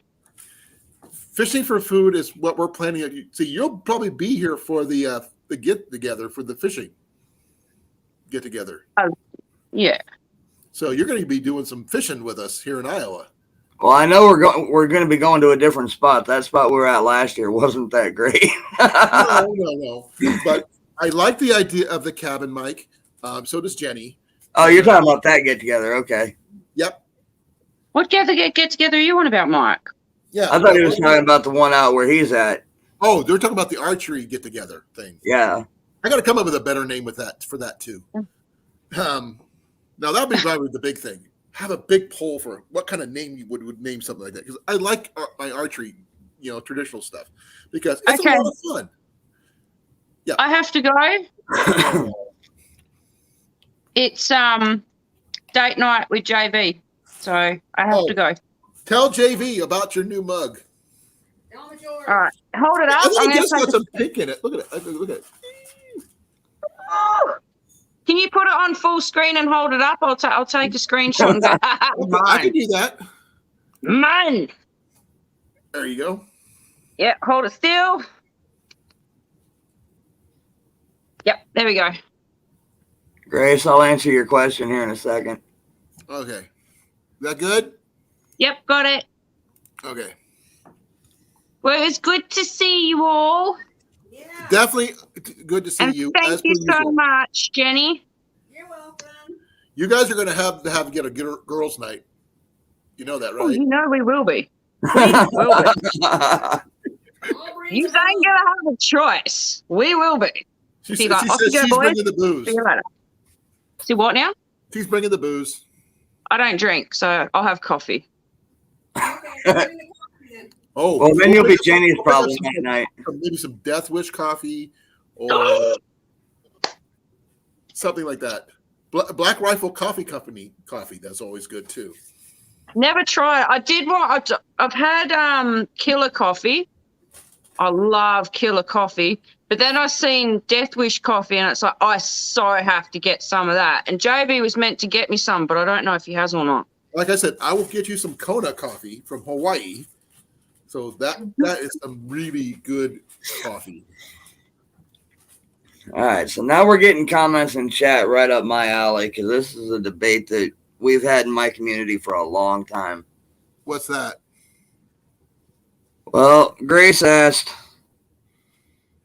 are big giant fish generally good for eating or no? The answer to that is they can be if they're cleaned right. If they're So don't prepared. they taste muddy if they don't? Fish have what they call a mud vein. If you don't get that mud vein out and you don't get all the fat cut off it, it tastes like crap. I know that happens with carp a lot. Right. And perch, some perch. But I don't know about catfish though. In I Yeah. have to go. I'm talking about all. I'm generalizing all catfish, including bullheads too. See you later, Amanda. They're all the same Have a thing. good night. Be well. Love you. Will do. See you later. Now the next thing that was brought up was Evan said, I don't like keeping trophy fish. It feels wrong. I agree with that 100%. Are you making a mess over there, mister? I did make a joke about a couple things on my videos that on both sets of videos, because I did find some stuffed fish there at the place, including yesterday I found a muskie, about that big, stuffed muskie. I figured, I'm one of those kind of people that just eat it and not worry about if it's a trophy or not. Right. Well, and here's the thing about trophy fish is trophy fish, or rather the title thereof, depends, number one, on who you are, what the fish you catch are and what the average size is for the area that you're in. I don't care about the average size as long as it's legal. Right, which catfish don't have a size limit. Yeah. Unfortunately. I'm the kind of person who fishes and hunts for food. Right. That's all I care about. If it puts food on the table, that's all that matters to me. And more often than not, I've actually had to go fishing for food for my family here. Not here, but when I in one of my former places, if my wife can attest to. Well, and here's the thoughts that 99% of the catfish community that I'm in have in regards to that. And not everybody agrees. So, I mean, don't take what I say to heart. But when the bigger the fish is, the more eggs it will produce during spawn. Right. A catfish, for instance, for every pound a catfish weighs, it can produce up to 1,000 eggs. So if you take, let's say, a 50-pounder out and use it for food, you're potentially taking away 50,000 eggs. That's if you get a female. Right. But not everybody can tell the difference. I can't tell the difference between a male and a female just by looking at them. No, I won't know until I cut it open. Right. And that's where the problem lays. So if I have a choice between a breeder fish, as you know they're talking about, and putting food on my family's plate, I'm sorry, my family comes first. Right. And if you're out fishing and that's the only one you catch, okay, great. You know. But generally, if I catch more than one, I'd let them the rest go anyway. It's not like something right. But I'm saying if I'm out and I catch, say, a 50-pounder, but then I catch 10 5-pounders, I'm going to let that 50-pounder go and I'm going to keep the 5-pounders. Yeah, they're more pan size anyway. Right. Did you see the video where Ian caught his first walleye? No. It's in one of my videos. You know, if you go look back, I went out with Rob Cornfed, with him, Ian and I did, and Ian caught his first walleye ever, and it turned out to be a fairly nice fish. I mean, it was about that wide, really nice fish. Right. And we let it go. I mean, because we didn't catch any more than one. I mean, you know, when you have a family of 3, one fish doesn't really do it. So, yep.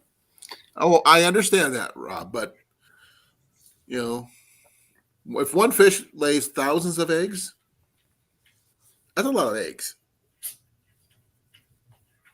So that's all I can say on that. And it is, but when you have multiple people taking the same size fish out of the same body of water, then that depletes the breeding stock. Yeah.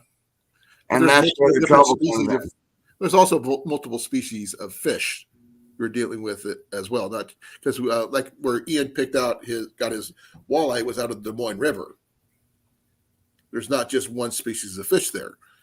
You know, there's I guess striper, there's catfish, there's channel cat, bullhead, you name it, it's there. But that's just what we caught. Right. And I generally, with exception of trout, throw and some bass, I throw back. Yeah, see, like with me, I generally keep the 5 to anywhere from like 3 to 5 pounders. Right. I'll let the tinier ones go. I'll let the larger ones over 10 pounds go. Yeah, but I will keep the ones in the middle because that's usually what I end up catching anyway. Yeah, I refuse to keep. Ian does. My preference is I refuse to keep anything over 10 pounds, no matter what species it is, because after they hit about 15 to 20 pounds, they become breeder stock. So if you're taking anything over 10 pounds, you're depleting. Oh no, I've never done that. I've never even caught a fish that big. I mean, unless you count a carp, and carps don't matter to me. I've seen some big carp. Yeah, exactly, Grace. I mean, I didn't see that, but that's 100% true. And there's a lot of people that do that. I mean, even our DNR here, when they come check your licenses, if you've got a cooler full of pop, they'll look at it just to make sure and they'll skim through the ice just to make sure you're not trying to hide illegal fish underneath your ice and drinks. Right. I've seen people do that. They actually had one on TikTok about that. And actually, if you want to know more from somebody that can explain that whole situation even better than I can, there's a guy on YouTube that I'm friends with from our community that he goes by the name The Professor, because Which professor? he actually goes by Epic Catfish. Okay, I don't think I have him. His nickname is The Professor. He has worked alongside scientists and biologists and the DNR through multiple states. He's caught dozens upon dozens of 80 pound to 130 pound catfish. Oh yeah, I'm looking at his site. Holy crap! That might be what my dad caught. Yeah, and he don't have anything on record, but he has broke numerous state record catfishes. Like I said, the one it says hunting for a Leviathan that was streamed 4 months ago. Right. Is like the one my dad caught. Yep. That thing was freaking huge. Remember, I was only 6 or 7 at the time. And the funny thing about him, do you know where he fishes? No. He fishes the Mississippi up around Keokuk. Okay. So a lot of his fish actually come from Iowa. Okay. And he's based out of where? Where's he from? Okay. Did I lose you? There it is. Sorry, I hit mute accidentally, and then my button didn't want to click back off. Okay. Where is he at? He's actually down in Illinois. I don't remember the exact location. Well, Illinois is just across the river. No, he's down further south on the Illinois-Missouri area. Well, that's still, yeah. I mean, he travels a few hours to get up to Keokuk, but that's just the water he prefers. I mean, the man is nuts, just to put it bluntly. The man is nuts, but he has a Wikipedia of catfish knowledge. Okay, and another one. I'm sorry for interrupting. I'm looking at it's an absolute monster video that he put out about a year ago. The mouth and everything looks very similar to what my dad caught. Okay. Yeah, if I remember right, not looking at them myself, I know the Leviathan one is a blue, and I'm pretty sure that one you just mentioned was a blue as well. It was 100 plus pound fish. Yep. And I mean, so that thing was, I mean, like I said, remember when I was 6 or 7, that thing was even bigger than me. And that one right there would have. Now, I'm not a mod in here, so I can't post links, but if you would post it, everybody can check them out. Mike, hold up. Type something in the chat, please. Please. I need you to do so. Okay. That's there. I mean, I was just saying, I'm not a mod in here, so I couldn't. No, you're going to be. That's what I wanted you to do. Okay? Now you can. Thank you, Mike. Yep. There you go.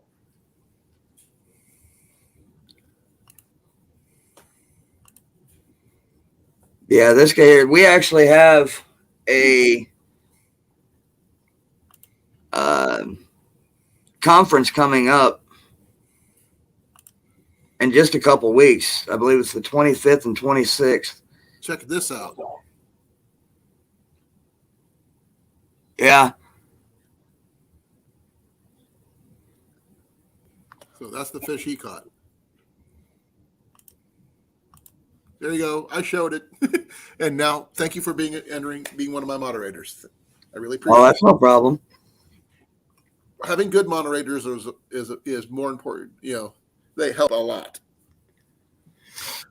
Now, But yeah, we have this Catfish Conference coming up the 25th and 26th of this month in Louisville, Kentucky. oh, there's no way I'm going to go to Well, that. no, I can't make it. I can't make it either. But he's going to this conference, and he is one of their guest speakers Right. to talk about his knowledge and to teach people different fishing patterns, how to locate, good spots with a lot of fish or big fish, different baits, that kind of stuff. Right. I don't do a lot of river fishing generally, just to let you know, because I'm not a fisherman. I admit that 100%. And when I fish for food mostly, because otherwise I just do it for fun to catch and release. Just because it's fun, especially the small ones. I love catching small fish. Right. Yeah, I mean, there's something about catching tiny fish and just letting them go. Right. And around Iowa, all of your lakes have channel cats, which don't get as big as the others. Right. So, I mean, generally when I go out fishing and I know I'm going into a channel cat territory, I'm not taking my heavy gear. Right. Yeah. Oh, okay, Mike. This will make you funny. Okay, I was at the Outdoor Expo last year, and they had a free fishing weekend. Not that I needed it. I had my license anyway. You want to see my big catch for the day? Okay. Nice. That's a bass. monster. That's a bass. And I got some good sized hands. That's still about maybe 5 inches. But, that's the extent of my fishing skills. Well, we'll definitely get you trained on fishing, that's for sure. I grew up trying to catch bass mostly. When I got my back, I switched over to going for trout because one, they're healthier than for me, especially fish is good for my heart. Oh, that's cool. Yeah, I've done creek fishing too, Jason. I just I know you're a river rat, Rob. I grew up on the Des Moines River in southeast Iowa, and I've caught carp and other things before. It just give me a big pond with some with some bass. I'm happy. See, I'm the same way as Cornfed. I'm a river rat. I mean, I'm on the Missouri River, so I can't help it. That thing it's like a magnet. It draws you in. Okay, Rob, to correct yourself, where you and Ian were fishing, I was just throwing out there my bait be eaten. That's fishing requires you to actually catch something.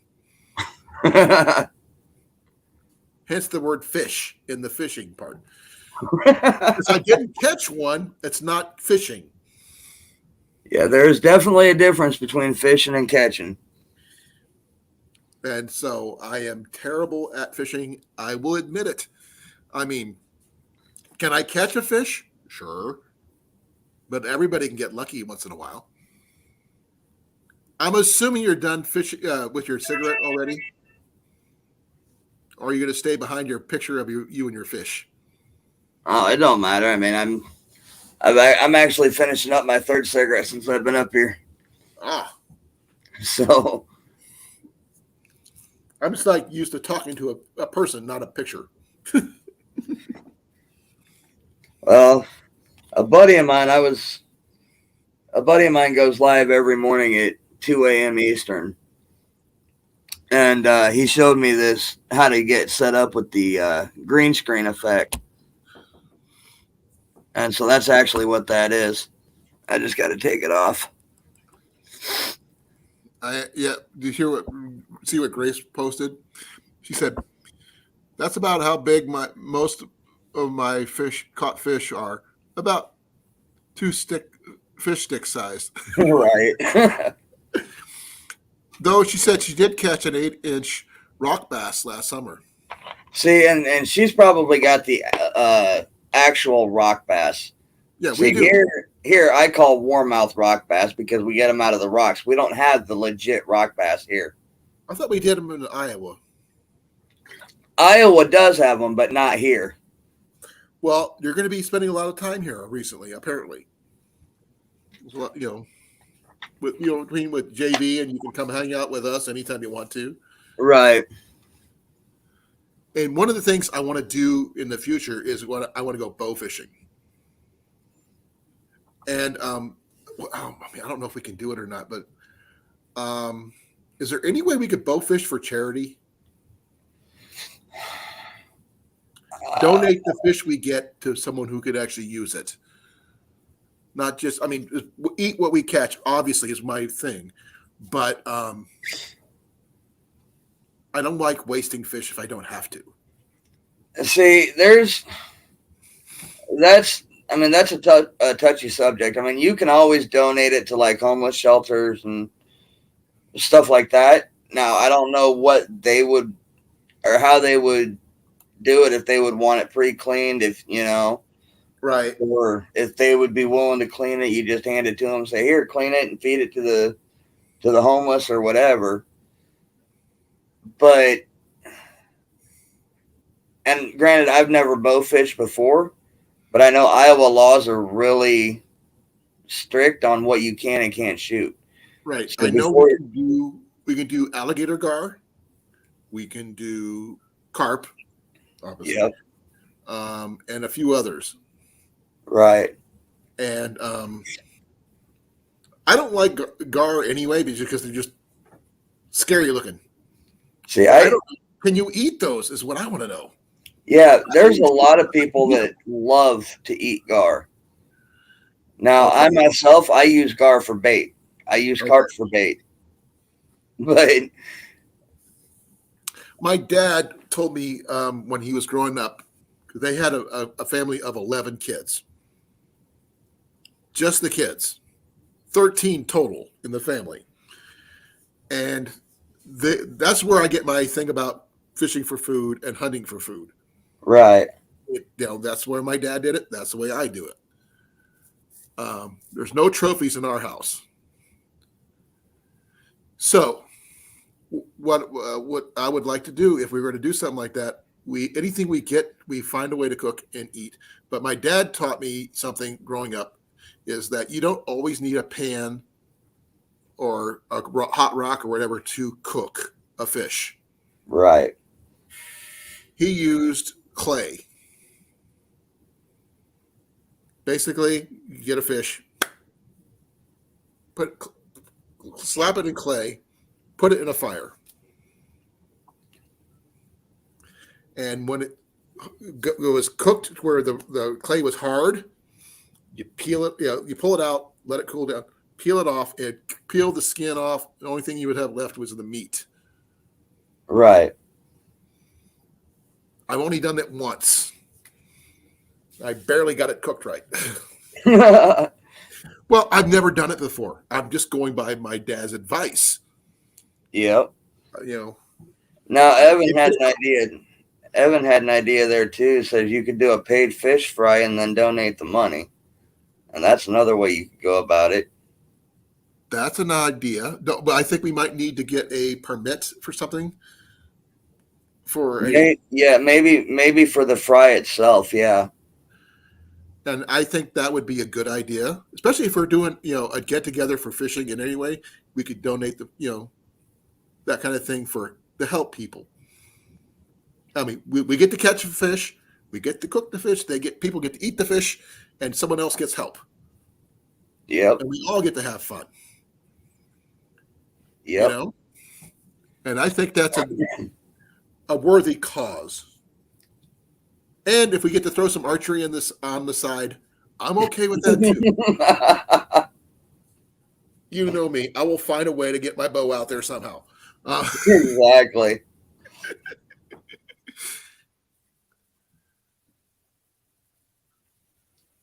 Yeah, that would be something that we'd have to look into as far as the legalities of what you would need to do to do something like that. Yeah, since I am not a fisherman, I could not host something like this because I don't know what I'm doing. I've run events before, but nothing for charity. Right.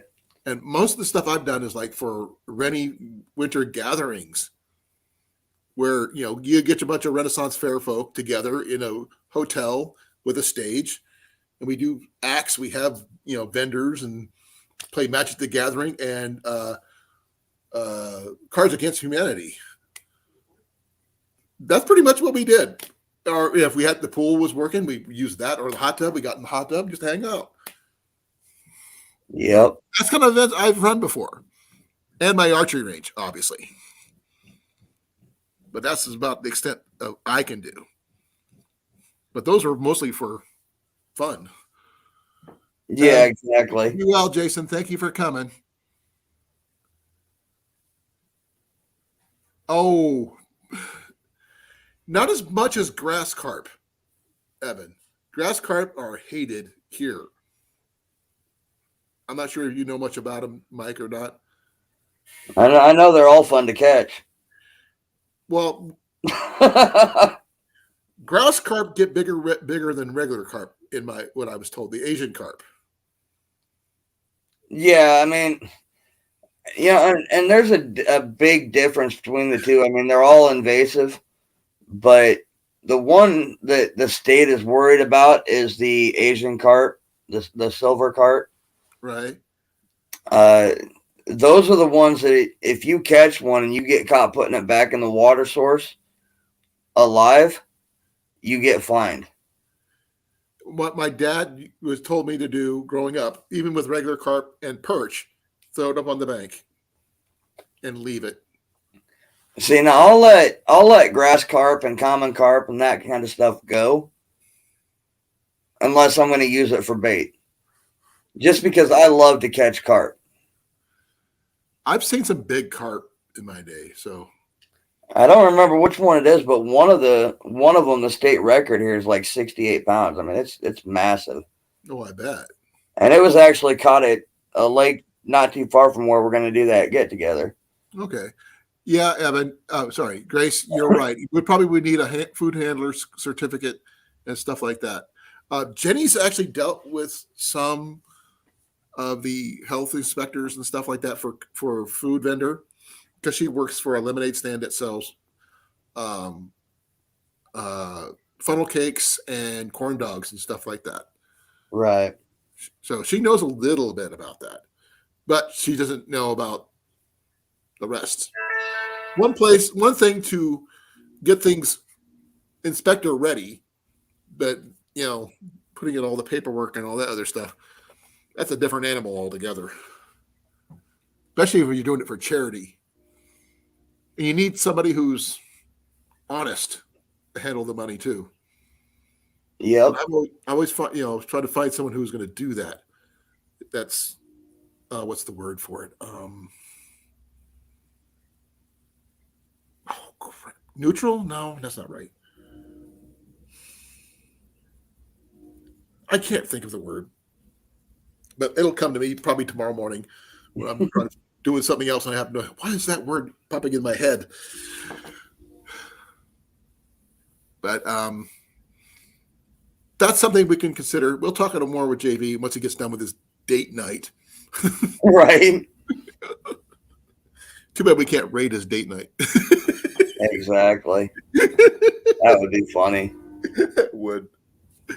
Now, I would like to say, if you ever get down to Des Moines and you're in the area, let me know. I will take you to some of the places I know they have antique and vintage fishing gear. I don't know if that means anything to you, but I thought you might be interested in some of the older gear that people used to, you know? Yeah, definitely. Myself, I mean, Grace was asking about eels. I've only caught one eel in my lifetime. That thing was freaky as fuck. I've actually never caught an eel, but I want to get some for bait. This thing wrapped around my hand. One of the guys, well, a few of the guys now, but it started out with one. They all fish the Potomac out in D.C., Virginia area. Right. And they all swear by using eel for catfish bait. And they catch a lot of big fish. I caught mine in a tributary going into the Des Moines River. It was Michiconny Creek in southeast Iowa near Eddyville. Right. And all I did was like squeeze, pretty much try the life of it out and unhook it and toss it back in the water. I didn't know what else to do with it. Never caught one before. Never caught one since. Yeah, it would be definitely something different to catch, but now there is something we could do for charity that if everybody just throws some money in a hat to see who gets the biggest fish or the most something while we're there. Like a little tournament. Yeah. It doesn't mean, I mean, it could be for anything. It could be like for a home cooked meal or something, major, something minor. Not for us, it doesn't matter much, but the money could be donated to whatever the person's favorite charity. Who knows? Charity of their choice, except themselves. Right. But or any family members named Charity. Exactly. It could be anything. But that's something we can consider.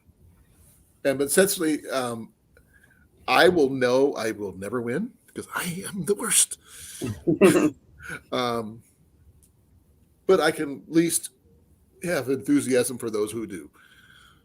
Like Ian and you and JV and Rob and everybody else who shows up. Right. Like I said, I mean, you've seen my gear. It's, functional at best. But the thing is, I use it for backpacking. It's not meant for everyday heavy duty use. And I haven't used this one yet at all. Right. So I do need to find a way to replace the reel for this, though, because it's. I'm not sure. Did I put that back in here? I hope I put the reel back in here. Yeah, I did. If I could swap out this right-handed reel, it's a Mini Cast 2. Okay. For a left-handed model, I would gladly trade somebody this one. Now, I know I've seen that size reel, like size-wise, at Walmart here. I don't know if your Walmart would have something. I have not seen anything like it, but I want to get the same brand and everything because I want the kit to match. Right. Because it's a kit. I want to keep it the same. But this actually is the smallest setup I have. I just wish it was left-handed. Yeah, I don't have anything that small. Then you or I won't win that competition. Nope. It depends, Grace. If they have different categories. Welcome back, Evan.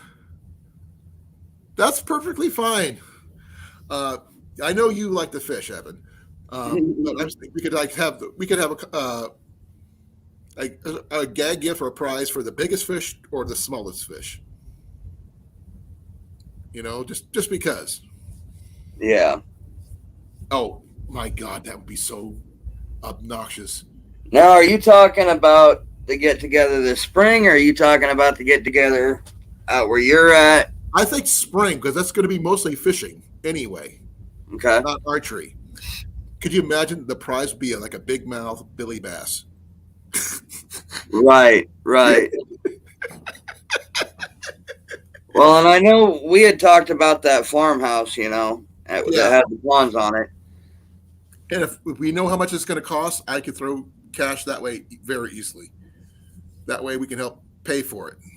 Yeah, JV never got a hold of me yet, so I don't know. And I forgot to call him Sunday. So I still have to talk to him before I call my cousin and have all that dealt with. And it's my cousin that has the guy's number. Oh, we could have a booby prize. I'll be good. I won't say it. That's fine. It depends. We could have another gag gift. You could, like a Barbie fishing pole or something. Right. Nothing as cool as. I'm sorry. This is cool. I don't care what you say. This is cool. Oh yeah. Yeah, I've only seen like 2 of those my entire life, like in person. The new ones that are coming off from Amazon are green. Really? Yeah, the new ones. This is not a new one. No, that's one of the originals. This is the original. This is Ian's, by the way. He is not getting rid of this, but he does need help working the gears because it does catch when he's casting it on the string. Okay. I think the string needs replaced. That's my opinion. I was going to see if I could try to convince him to try a braid in here. For it probably wouldn't catch as much. Hold that up again. Braid, not a heavy duty braid. Can you hold that up again? Let me see where the line comes out. Right here. Right here.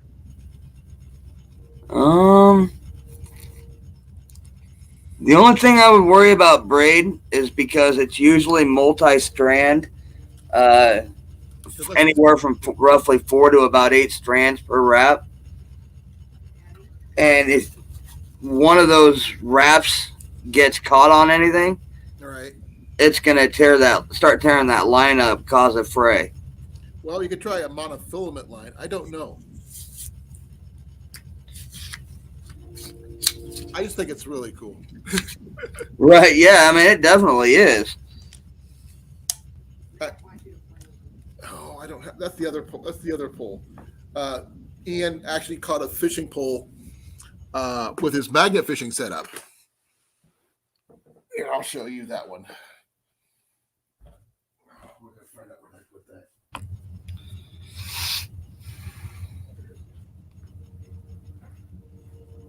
Spray paint a Doc Demon gold. Hey, if that's what it takes.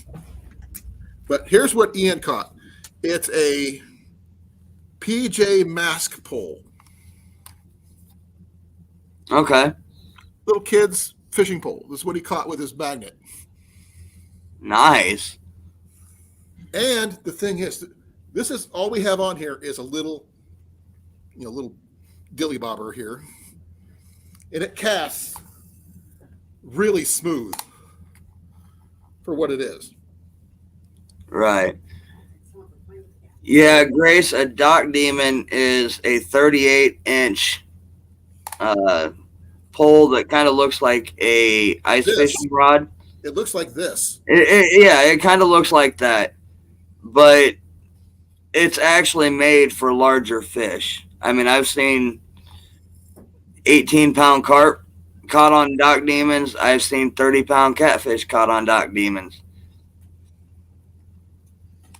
They have them under other names and then Doc Demon too. So they're not just called Doc Demons, but yeah, Doc Demon is just a brand. Whisker Sticks has their version. I believe Slime Cat has their version. But Doc Demon is definitely by far the most popular.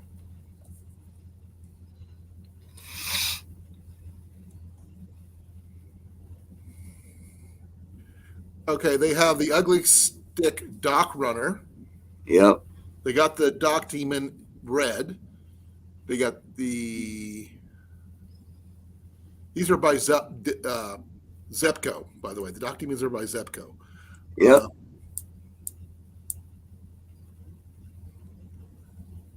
Yeah, Evan, the Ugly Stick is the Dock Runner. There's one. It's called the Proficiency. Oh man, I'm gonna have to put this in the chat just because the name here. I'm not even sure if I can copy this because then it's so funny the way it's spelled. Okay, I'll put this in the. I'm not sure how much it will show up, but So size of a Barbie pool. Oh, Proficiency. yeah, with a fish instead of Yeah. that one. I don't know who's the manufacturer is, but if that's a combo setup. Proficiency. I don't know who that would be. I've actually It's never a heard of that 34-inch rod. 2 to 6 pound line weight. Gear ratio is 4 to 1. To 1, whatever that means. 6 The pound what now? monofilament line. You said 4.1 to 1 gear ratio? 4.1 to 1, yeah. All right, so what that is for every one crank of the reel, Yeah. you bring in 4.1 feet of line. Oh, okay.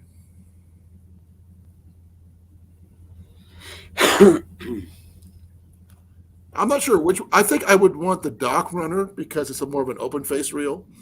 Yep. Because that's what I'm used to. I if I'm not mistaken, I believe the Dock Demon is an open face setup as well. No, it's not actually. Oh, it's not? No. Here, I'll share it with you. You guys can see for yourselves.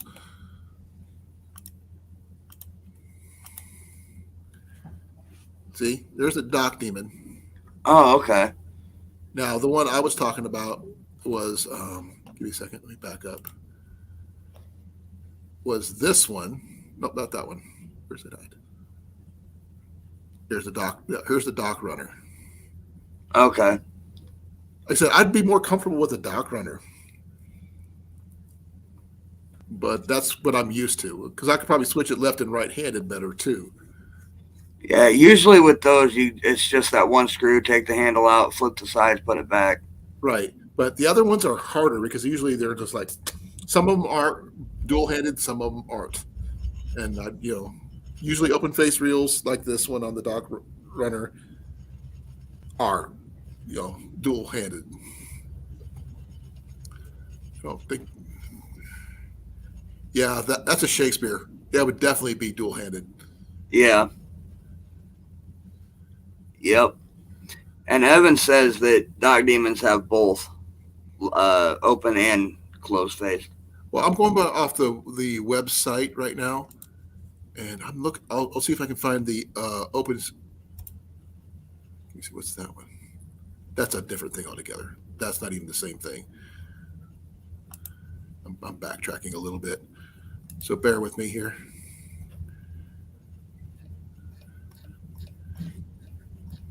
Okay, here we go.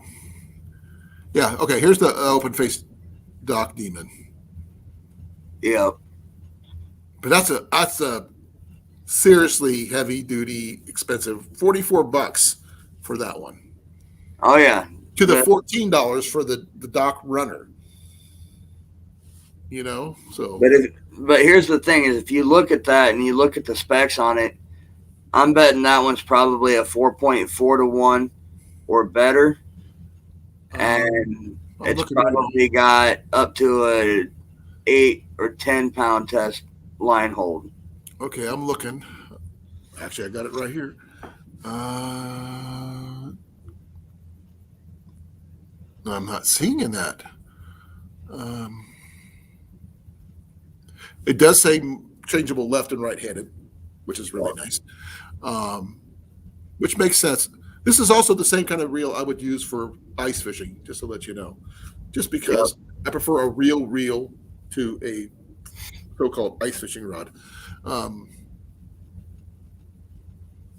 It doesn't say the ratio. Does it say anything about a max drag? It's too small. I can't read it myself. Give me a second. I'm looking.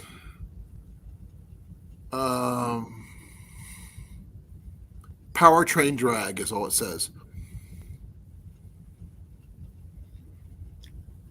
Grace, we can use cast nets here in Iowa, but no more than 8 foot. Okay, I was wondering about that. So, but I actually, like I said, I do. Oh, my boy would definitely take this in purple. But they don't come in. They're out of purple at the moment. I'd take one in green. But Doc Demon's pretty cool, I guess. And like I said, Evan, that's talent right there. What? Says he managed to teach his dad how to use a bait caster when he can't even use a spinning reel. I can't use a bait caster. But then again, most bait casters aren't left-handed either. You can buy the newer ones either right or left. So if you go in, like if you're shopping online, or if you go to Bass Pro a lot of times, or Cabela's, whatever you have out closest to you. We have Bass Pro. You can tell them, a lot of times they'll ask, are you right or left-handed? And that's because most bait casting reels come in either or. Right. But like when I go to an archery shop, it's near impossible to find the left-handed equipment that I need. So I usually get to, kind of jaded about asking for left-handed gear because generally I don't find it. Because everybody assumes that you're right-handed. Right. But, I mean, oh my gosh. a whole tournament just using Doc Demons or whatever, whoever can catch the biggest and smallest fish. We've actually had those tournaments in our community where they put up using kiddie poles, Doc Demons. As long as it wasn't a full-size catfish rod, you were able to use it to see who could catch the biggest fish. We've had tournaments. They called it a finesse challenge. So it was basically catfish? Yeah, just any fish in general. For catfish. Okay. So you're basically using the kiddie poles, the Doc Demons, ultralights, and then they would base your points per fish by the pound test line you have on that rod. Oh, okay. So if you're using a 2-pound test and you catch a 10-pound fish, it would be worth, like, let's say 30 points. But if you're using 6-pound test and catch a 10-pound fish, it's only worth 15. Right. Okay, that makes sense. What if somebody use a ice fishing pole and catches a 30-pound catfish? The rod itself didn't matter. It was the line weight you had on it. 4-pound test. So 4-pound test would be in between the 2 and the 6. So it would be, let's say, 20 or 25. That's pretty good still. Yeah. Oh, man. We'll figure stuff out. I'm not sure what people are going to do. I know we're going to probably have multiple types of baits available for everybody. Oh, yeah. And we'll be able to get baits. Like, if we get that farmhouse, that pond is loaded with blue, like hand-sized plus bluegill and crappie. I would like to see this kind of event be a good family event, not just for adults, even though that is primarily us getting together and fishing is the thing. But I'd like to see, if you got kids, bring them. Oh, yeah. I want everybody to have fun. That kind of thing. And also, the more fish we bring in, the more we eat, the more we, Right. What is your favorite side to go with fish? Just curious. Mine is fried potatoes. Fried potatoes. So, well, potatoes are probably going to be a staple. I mean, when I make fried catfish, that's about all I have. I mean, I'll occasionally throw like a can of corn or something in with it, but it's usually just fish and fried taters. Okay, love. What about you? What's your favorite side for fish? Jenny says coleslaw. Yeah, I'm not a coleslaw fan, but I know a lot of people do like it. I say hush puppies and shrimp. I could go for that too. What if someone made a good clam chowder? I have not had a good clam chowder in probably 10 years. So When I was stationed in California in the Air Force, I used to go down to the Fisherman's Wharf and get good, fresh clam chowder in a bread bowl. So fresh, you could still taste the sand in it. Oh, wow. Yeah. And you're responding about sand in my food. And the thing is, that's how fresh the clams were.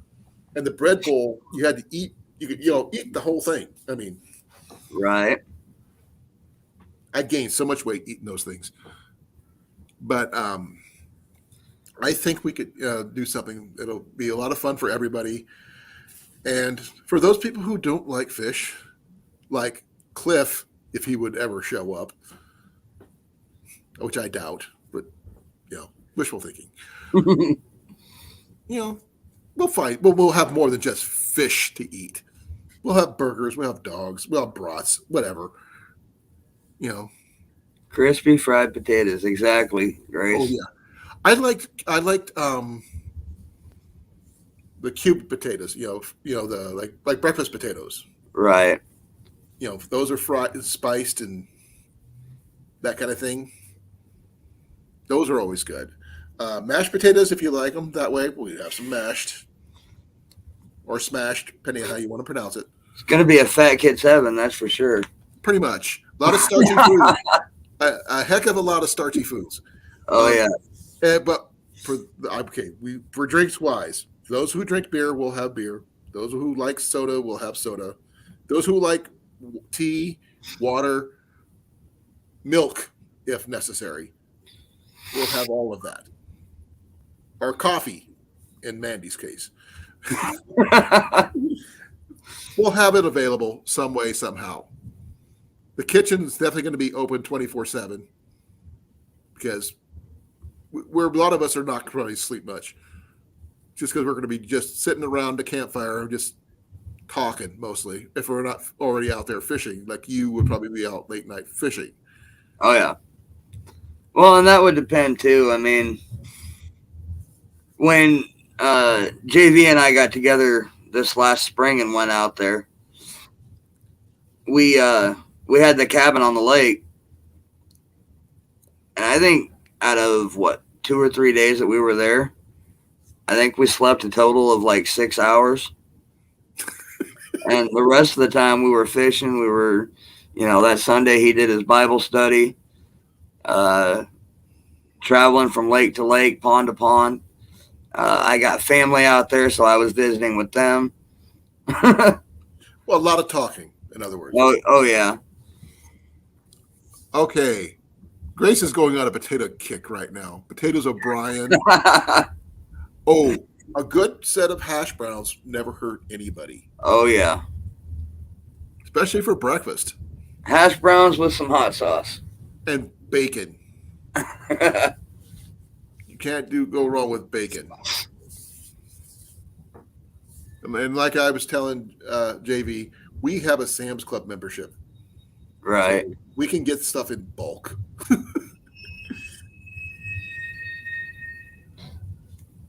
Let's see here. What exactly is Potatoes O'Brien? I'm actually not sure what that is. I've heard of gratin. Ooh, that smells good too. Are we making you hungry? A little bit. I haven't eaten, so. Oh, by the way, what did you think of Maddie's new mug? I don't think it's going to be big enough, but. Okay, then I will do this. Let me show you something. Give me a second. I gotta remember where I put mine. I just had it. I am the most right next to my computer. This is mine. There you go. It's even bigger than hers. Now, this is what I usually use. I've been using. Yep. Yes, the beer stein. Oh, I know. My dad used to collect beer steins when I was growing up. But coffee-wise, we're going to have all kinds of coffee. And creamer and sugar and whatever you use. And we're going to make sure we have, everybody eats well. I'm going to make sure no one goes hungry because I've been there. I've done that. And, bug spray for the kids. Yeah, in June, you're definitely going to need it out there in those fields. Oh, cute potatoes. Okay. Curry ketchup. Yum. I've never had curry ketchup. I'm assuming it's a spicy ketchup. There's a ketchup that I don't think they make anymore, but it was really good on burgers and stuff, and it was a salsa ketchup. I'm not sure if you've ever heard of it, Mike. I don't think I have. It was like salsa, but ketchup. Huh. Yeah, I know. Weird, but tasty. And he had them in different mild, medium, and hot. I did a medium all the time.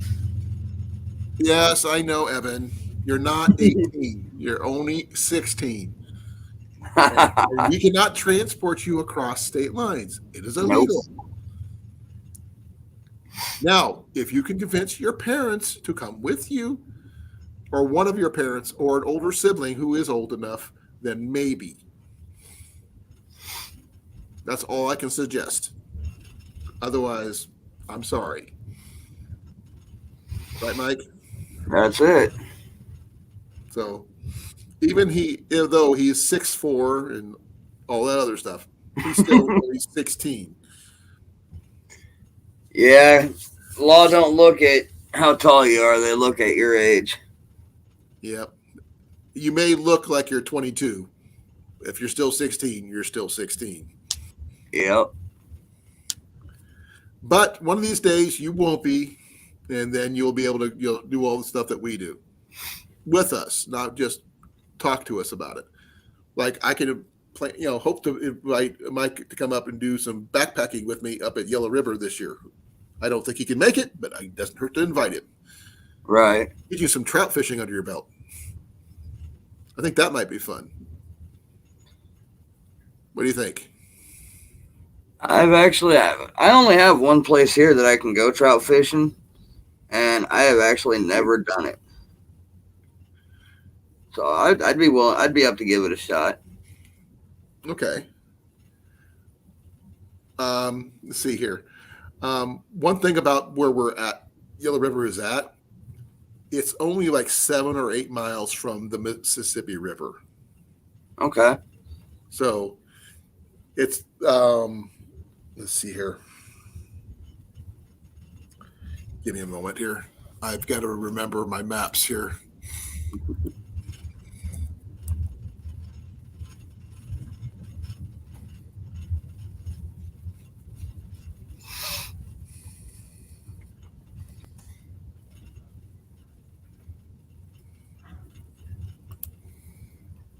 I'm pulling up my Google Maps right now. Harper's Ferry. Okay. Is literally about 6 miles from Yellow River. All right. And I've walked it last year. My legs didn't like it, but I walked it. 6 miles is a walk. No. It wasn't like you think. Because of my heart condition, I have a swelling of my lower limbs because of the medication I'm on. Right. And my legs start to swell up if I on my feet too long. But 6 miles is a hike for anybody anyway. But that's one way. Yeah. And here I'll give you an overview of what I'm. Let's see, where's it at? There we Okay, I missed something. Grace said, "For real, I could be." You could be what?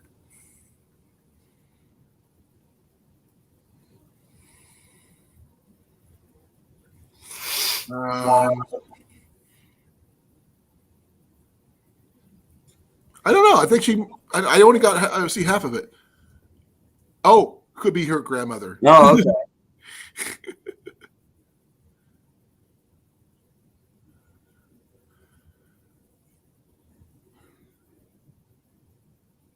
Oh, she could pretend to be his grandmother. I Or got you. if she got written permission from his parents, which would work too. Right. But no, on this map here, here's where I camp out right here. This little section here, Okay. and Ferry is over here Huh. near the Andy Mountain cabins. There, I'll show you some. Zooming in, right here is where I usually camp. This is where I do a lot of my trout fishing.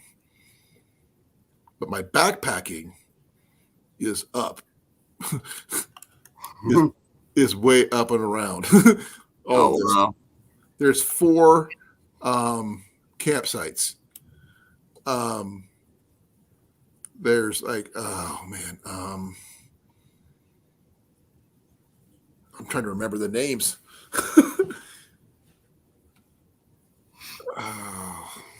I'd have to look it up. I can't remember off the top of my head, but it's like 25 miles of backpacking trails. But every creek and water source in this area has trout.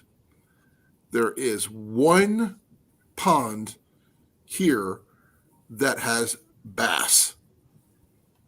And I've caught one bass 1 year at that pond.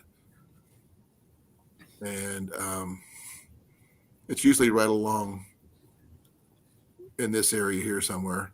But it's not showing up on the map for some unknown reason. Huh. They have horse trails, and what's really interesting, exception of the actual campgrounds with the big paint and little paint campgrounds and the equestrian campground, all the rest of it is open for hunting. Okay. So, which is really cool for a park. I mean, I found you step away from the campsites and all that other stuff into the woods, you can hunt. Right. And they actually have signs. Soon as you step out a certain distance from that campgrounds, you can hunt from then on. And they have rabbits there. They've had turkey there. They have deer there. They have, depending on which part of the park you're at, you can even have ducks, geese, turtles. I don't know if you want to hunt a turtle, but you know what I'm talking about. Actually, there's somebody in our community that that's what him and his wife do. They go out and basically noodle snapping turtles. That sounds stupid. That's what we all said, but I'll tell you what, man, they have gotten, and they've showed pictures of it. And they've got a lot of videos on their channel where this guy and his wife, and it's mostly his wife that does it.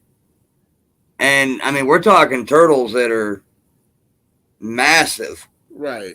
And she's sitting there holding them like this up against her. Nah, not me. I've had snapping turtle. It's not bad. But no. Well, that rental house, or that house that we were talking about out there with the ponds, that pond has at least one snapping turtle in it that I know of because I caught it last spring. Well, we're not going to be eating a turtle, obviously.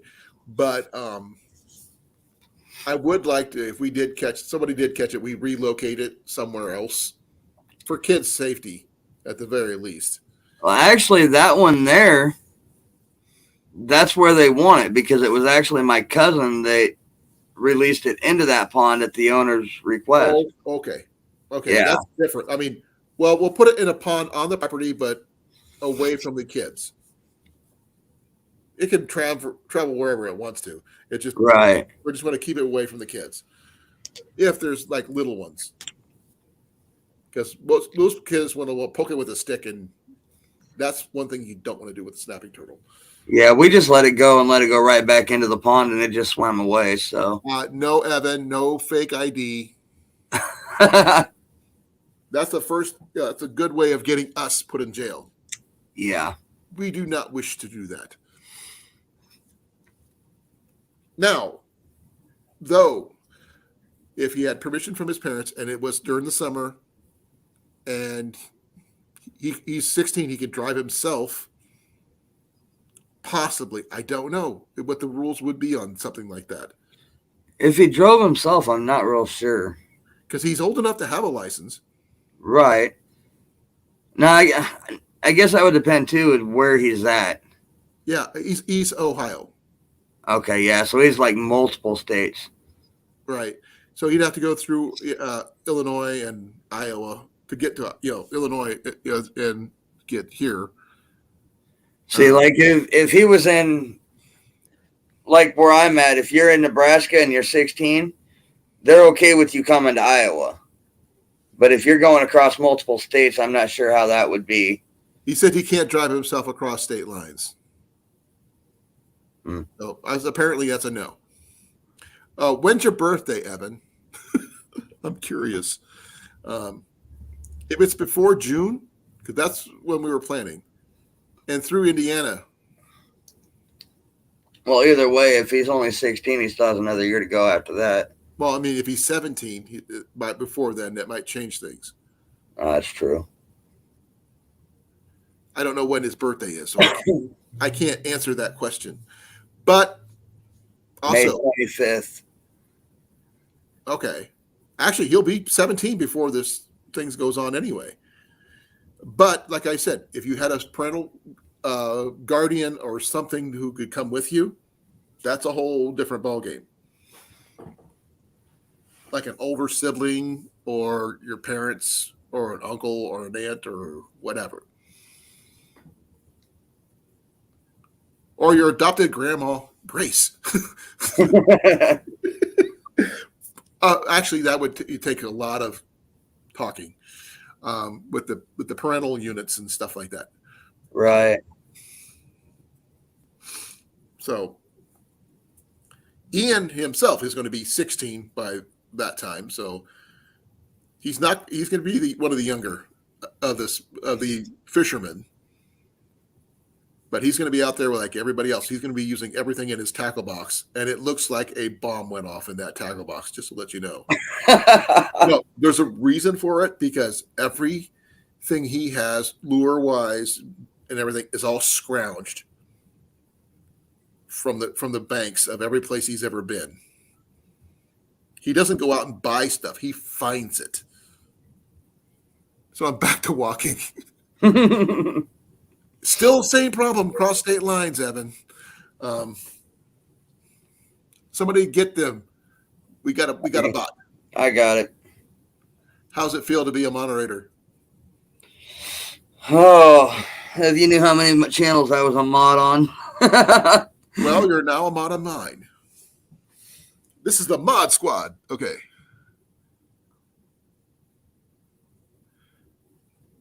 I forgot. It could be an older cousin. So as long as the parents agree in writing, the only way I'd allow you to come, Evan. I'm sorry. Because, same issue, same crossing state lines. Otherwise you would have to wait until next year. Unfortunately. Yep. And that's something that when me and JV went out there this last spring, that was something that we talked about and talked with my cousin about. We were going to come back out there. A couple of the other ponds that my cousin took us to, JV fell in love with. Right. I mean, he does like his top water lures and stuff. Yeah. Like I said, I'm not much on lures. I'm a give me a worm and a hook kind of guy, because that's what I grew up with. Just to let you know, I'm going to close this down at 11. Okay, 11 o'clock, Yep. My time. Well, you're central, right? Yeah, I'm still in Iowa. Yep. So you're in Council Bluffs? No, sorry. Yeah. Yeah, you're right. Okay, Council Bluffs. I forgot you're an Iowan. No, I would love to have you meet up with Rob Cornfed because you guys would get along like two peas in a pod. But yeah, man. I was reading his chats earlier and commenting on him, and I agree with almost everything he said. I think so. I think we'd get along great. Okay, Evan says no go on. No, his only cousin that is older than him flipped his car a month after buying it, so I'll pass. Oh, wow.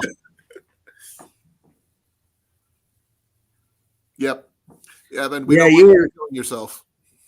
You were talking about bringing the kids and stuff. This going out there, this would be a great time. Or that would be a great time for the kids, especially if they're still at that age where they're mostly pan fishing. Bluegill and crappie and Yeah, that's what I'm stuff talking like about. that. Because they would have a blast. I mean, those bluegill and stuff out there bite constantly. So all they do is throw the line out, and they'd be sitting there bringing in bluegill after bluegill and having a blast. Exactly. That's the kind of fishing I like to do. If they happen to be big enough to eat, Oh, they are. then we wouldn't keep everyone, obviously, but like at one in every 5 or so. Keep enough to eat, and I'd keep enough to use for bait. That too. So, with exception of Evan, I'm sorry to say, Evan, I cannot make it a way for you to get here legally. And technically, it wasn't even my idea, so I'm not even the host. That would be JV, technically, and you. That would be JV. All I am is a mediator between him and Your cousin. Yeah. So that would make you a co-host, technically. You know that, Mike. Which I don't understand why it's got to be that way, because I gave JV my cousin's number last year, and my cousin gave it to him, and he keeps misplacing it. He won't put it in his phone. So it's your co-host. Deal. I guess. Hey, now, I can be a host. There's a difference because I'm good with talking with people. Right. I can talk. I'm good with that. And I can teach archery. That's always good, in my opinion. But I think we can have a lot of fun with this, and his He-Man Woman Haters Club stuff. I still think we should go with more of a Possum Lodge type of thing, but that's just me. But You mean as opposed to the farmhouse? yeah, And that's a possibility too. I mean, that's something I'll have to talk to him about. I know when we were there last year, number one, he fell in love with the entire area. right. The route there is scenic. You know how he loves the woods anyway. Right. And there are so many lakes, ponds, rivers. Remember, my wife is from Red Oak, so she's from the area. Yeah, she knows. I mean, and everything. I got relatives down there. Yeah. And so, I mean, everything that you need is within about 25 miles of everything else. I still think that one bait shop you discussed that we should go invade, that's out in the middle of nowhere. The one outside, about a mile and a half outside the lake. Yeah, that's like in the middle of nowhere. You got to drive like 5 or 6 miles just to get to it. Well, from the campgrounds, it's only, I want to say it's less than 2 miles from the campgrounds for Lake Icara. Right. And then it's only a half mile from Lake Bender.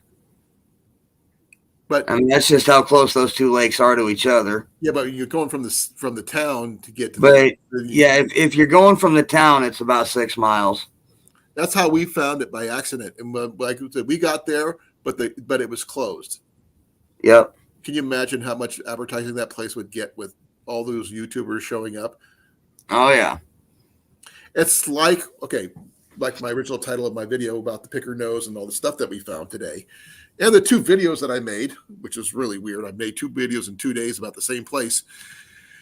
And only one of them is hopefully going to turn out.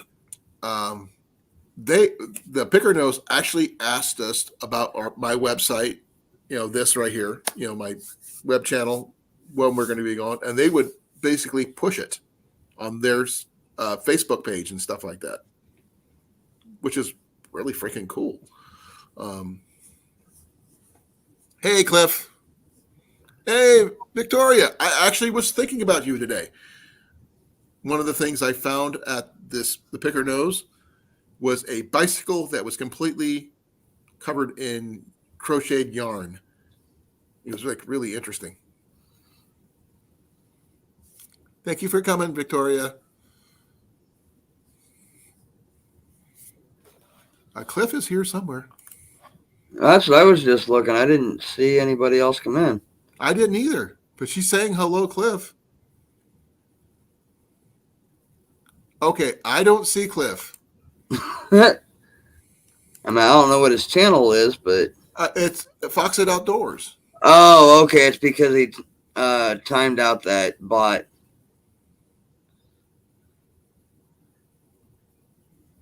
But even though the bot was hidden, it still showed up on his feed, and he timed it out. Well, he's here. I can see him. He was lurking. He lurks a lot. But I'm just going to let you know, Cliff, I'm only on for 4 more minutes. I'm closing it down at 11. And actually, yarn. I actually mentioned Cliff in my video today because one of the things I found a couple fox statues, which, I talk about stuff that reminds me of the people I talk to. So, right. The fishing poles for you, the lures for JV, the art bouncy kangaroo for Bomber Steve, the coffee mugs for Mandy, obviously, and things like that. The yarn thing for Victoria. So, a whole bunch of different things that remind me of people when I go out there, and let's see here. Evan, I don't know if I found anything for Evan because Evan's got so many diverse things he does. I did find a fly fishing rod, which I don't know what to do with. I found a cane fishing pole. Ooh. This thing had to be 16 feet long in 2 pieces. Older or newer? Old. Ooh, I like those. And it was like this big around at the bottom or bigger. Oh. Yeah, it was taller than me, and it was only half of it side by side. Now, can you imagine having a tournament of people trying to catch fish with those? Yep. So, yeah. Last time I used a cane pole, it was still 1980 something. That's an idea. I mean, we can pick up a couple of those, vintage fishing setups and stuff like that and see how people fish with those. This is how they did it back in the day. Right. Let's see here. What else did I see? Jenny found the thing. Cast iron at this place is just through the roof, literally. You saw the pot I showed, didn't you? Yeah. With the tag about the cannibals and all this other stuff. I mean, that's the kind of sense of humor they have. And it's cool. I've got 2 minutes to go. About a minute and a half, I guess.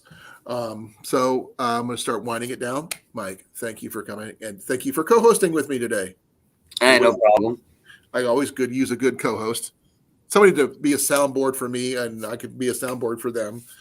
And if you can make it to Des Moines one of these days, let me know. I'll take you to all the places I know it's got antique fishing poles. I know at least 3. Right. Well, I know I'm definitely going to make it out there at least once, if not a couple times this year, because I got some other YouTube buddies that are out in Des Moines and a little further east. Mills Outdoors, Michael Murillo, Mexicat, they're all out there in that general area with you. And you can meet up with Cornfed. Yep.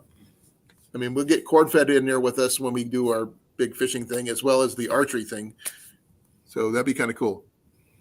Yep. And the thing about Murillo, my buddy Michael Murillo, he's more of a carp fisherman, so he's all into the hair rigs and stuff like that. So it's definitely going to be a, for lack of better terms, I guess, an unfiltered fishing trip. Yeah. You know, in that area. I'm going to answer Victoria's question. Yes, I am still following you, Victoria. Yep. So, and it is now 11 o'clock. It's time for this Kincaid to go to sleep because they actually cut my hours down to normal hours, an 8-hour day, which is like totally unheard of for me. nice. But I will try to get my video uploaded for people can actually watch it and critique it and all this other junk. And my second video, I'm probably going to have 2 videos for the Picker Nose. So bear with me if you see 2 videos. One will be a silent video because I am not going to run volume on it at all because it's so staticky. It's ridiculous. But thank you, Mike. I really appreciate it. Thank you, Victoria, Cliff, Grace, Evan, Cornfed, Brian, who was the first person to show up, by the way. See who else was out here. Ugly was out here. Ugly Dog Charlie. Yeah, Charlie was out here. I'm going to scroll back up a little bit, see if I can remember everybody. It's one thing about having a subscription. Oh, Mandy, obviously. And Jason from Pest Hunter Outdoors. We didn't have a ton of people. Oh, Woman Outdoors. LB. I don't know how long she stayed in here, but she was nice to have her here. I already said Grace. Oh, J&J. Hunting stuff with J&J. Yep, John. Oh, I didn't know his name. So now I do. I'll probably forget it. So if you guys remind me every once in a while, I greatly appreciate it. I have a thing about when I talk to somebody, I have to tell them, call them by their name. If that makes sense. Yep. Because with all the handles we have on here, you need that. Well, I need that anyway. Oh, Rob on the road was here for a little bit. And Bomber Steve. Almost forgot about Bomber Steve. He popped in here. Another Aussie. Huh? Another Aussie. Yep. Hey, I hang out with a lot of Aussies. Hey, there's nothing wrong with the Australian folks. Nope. I actually met what is it?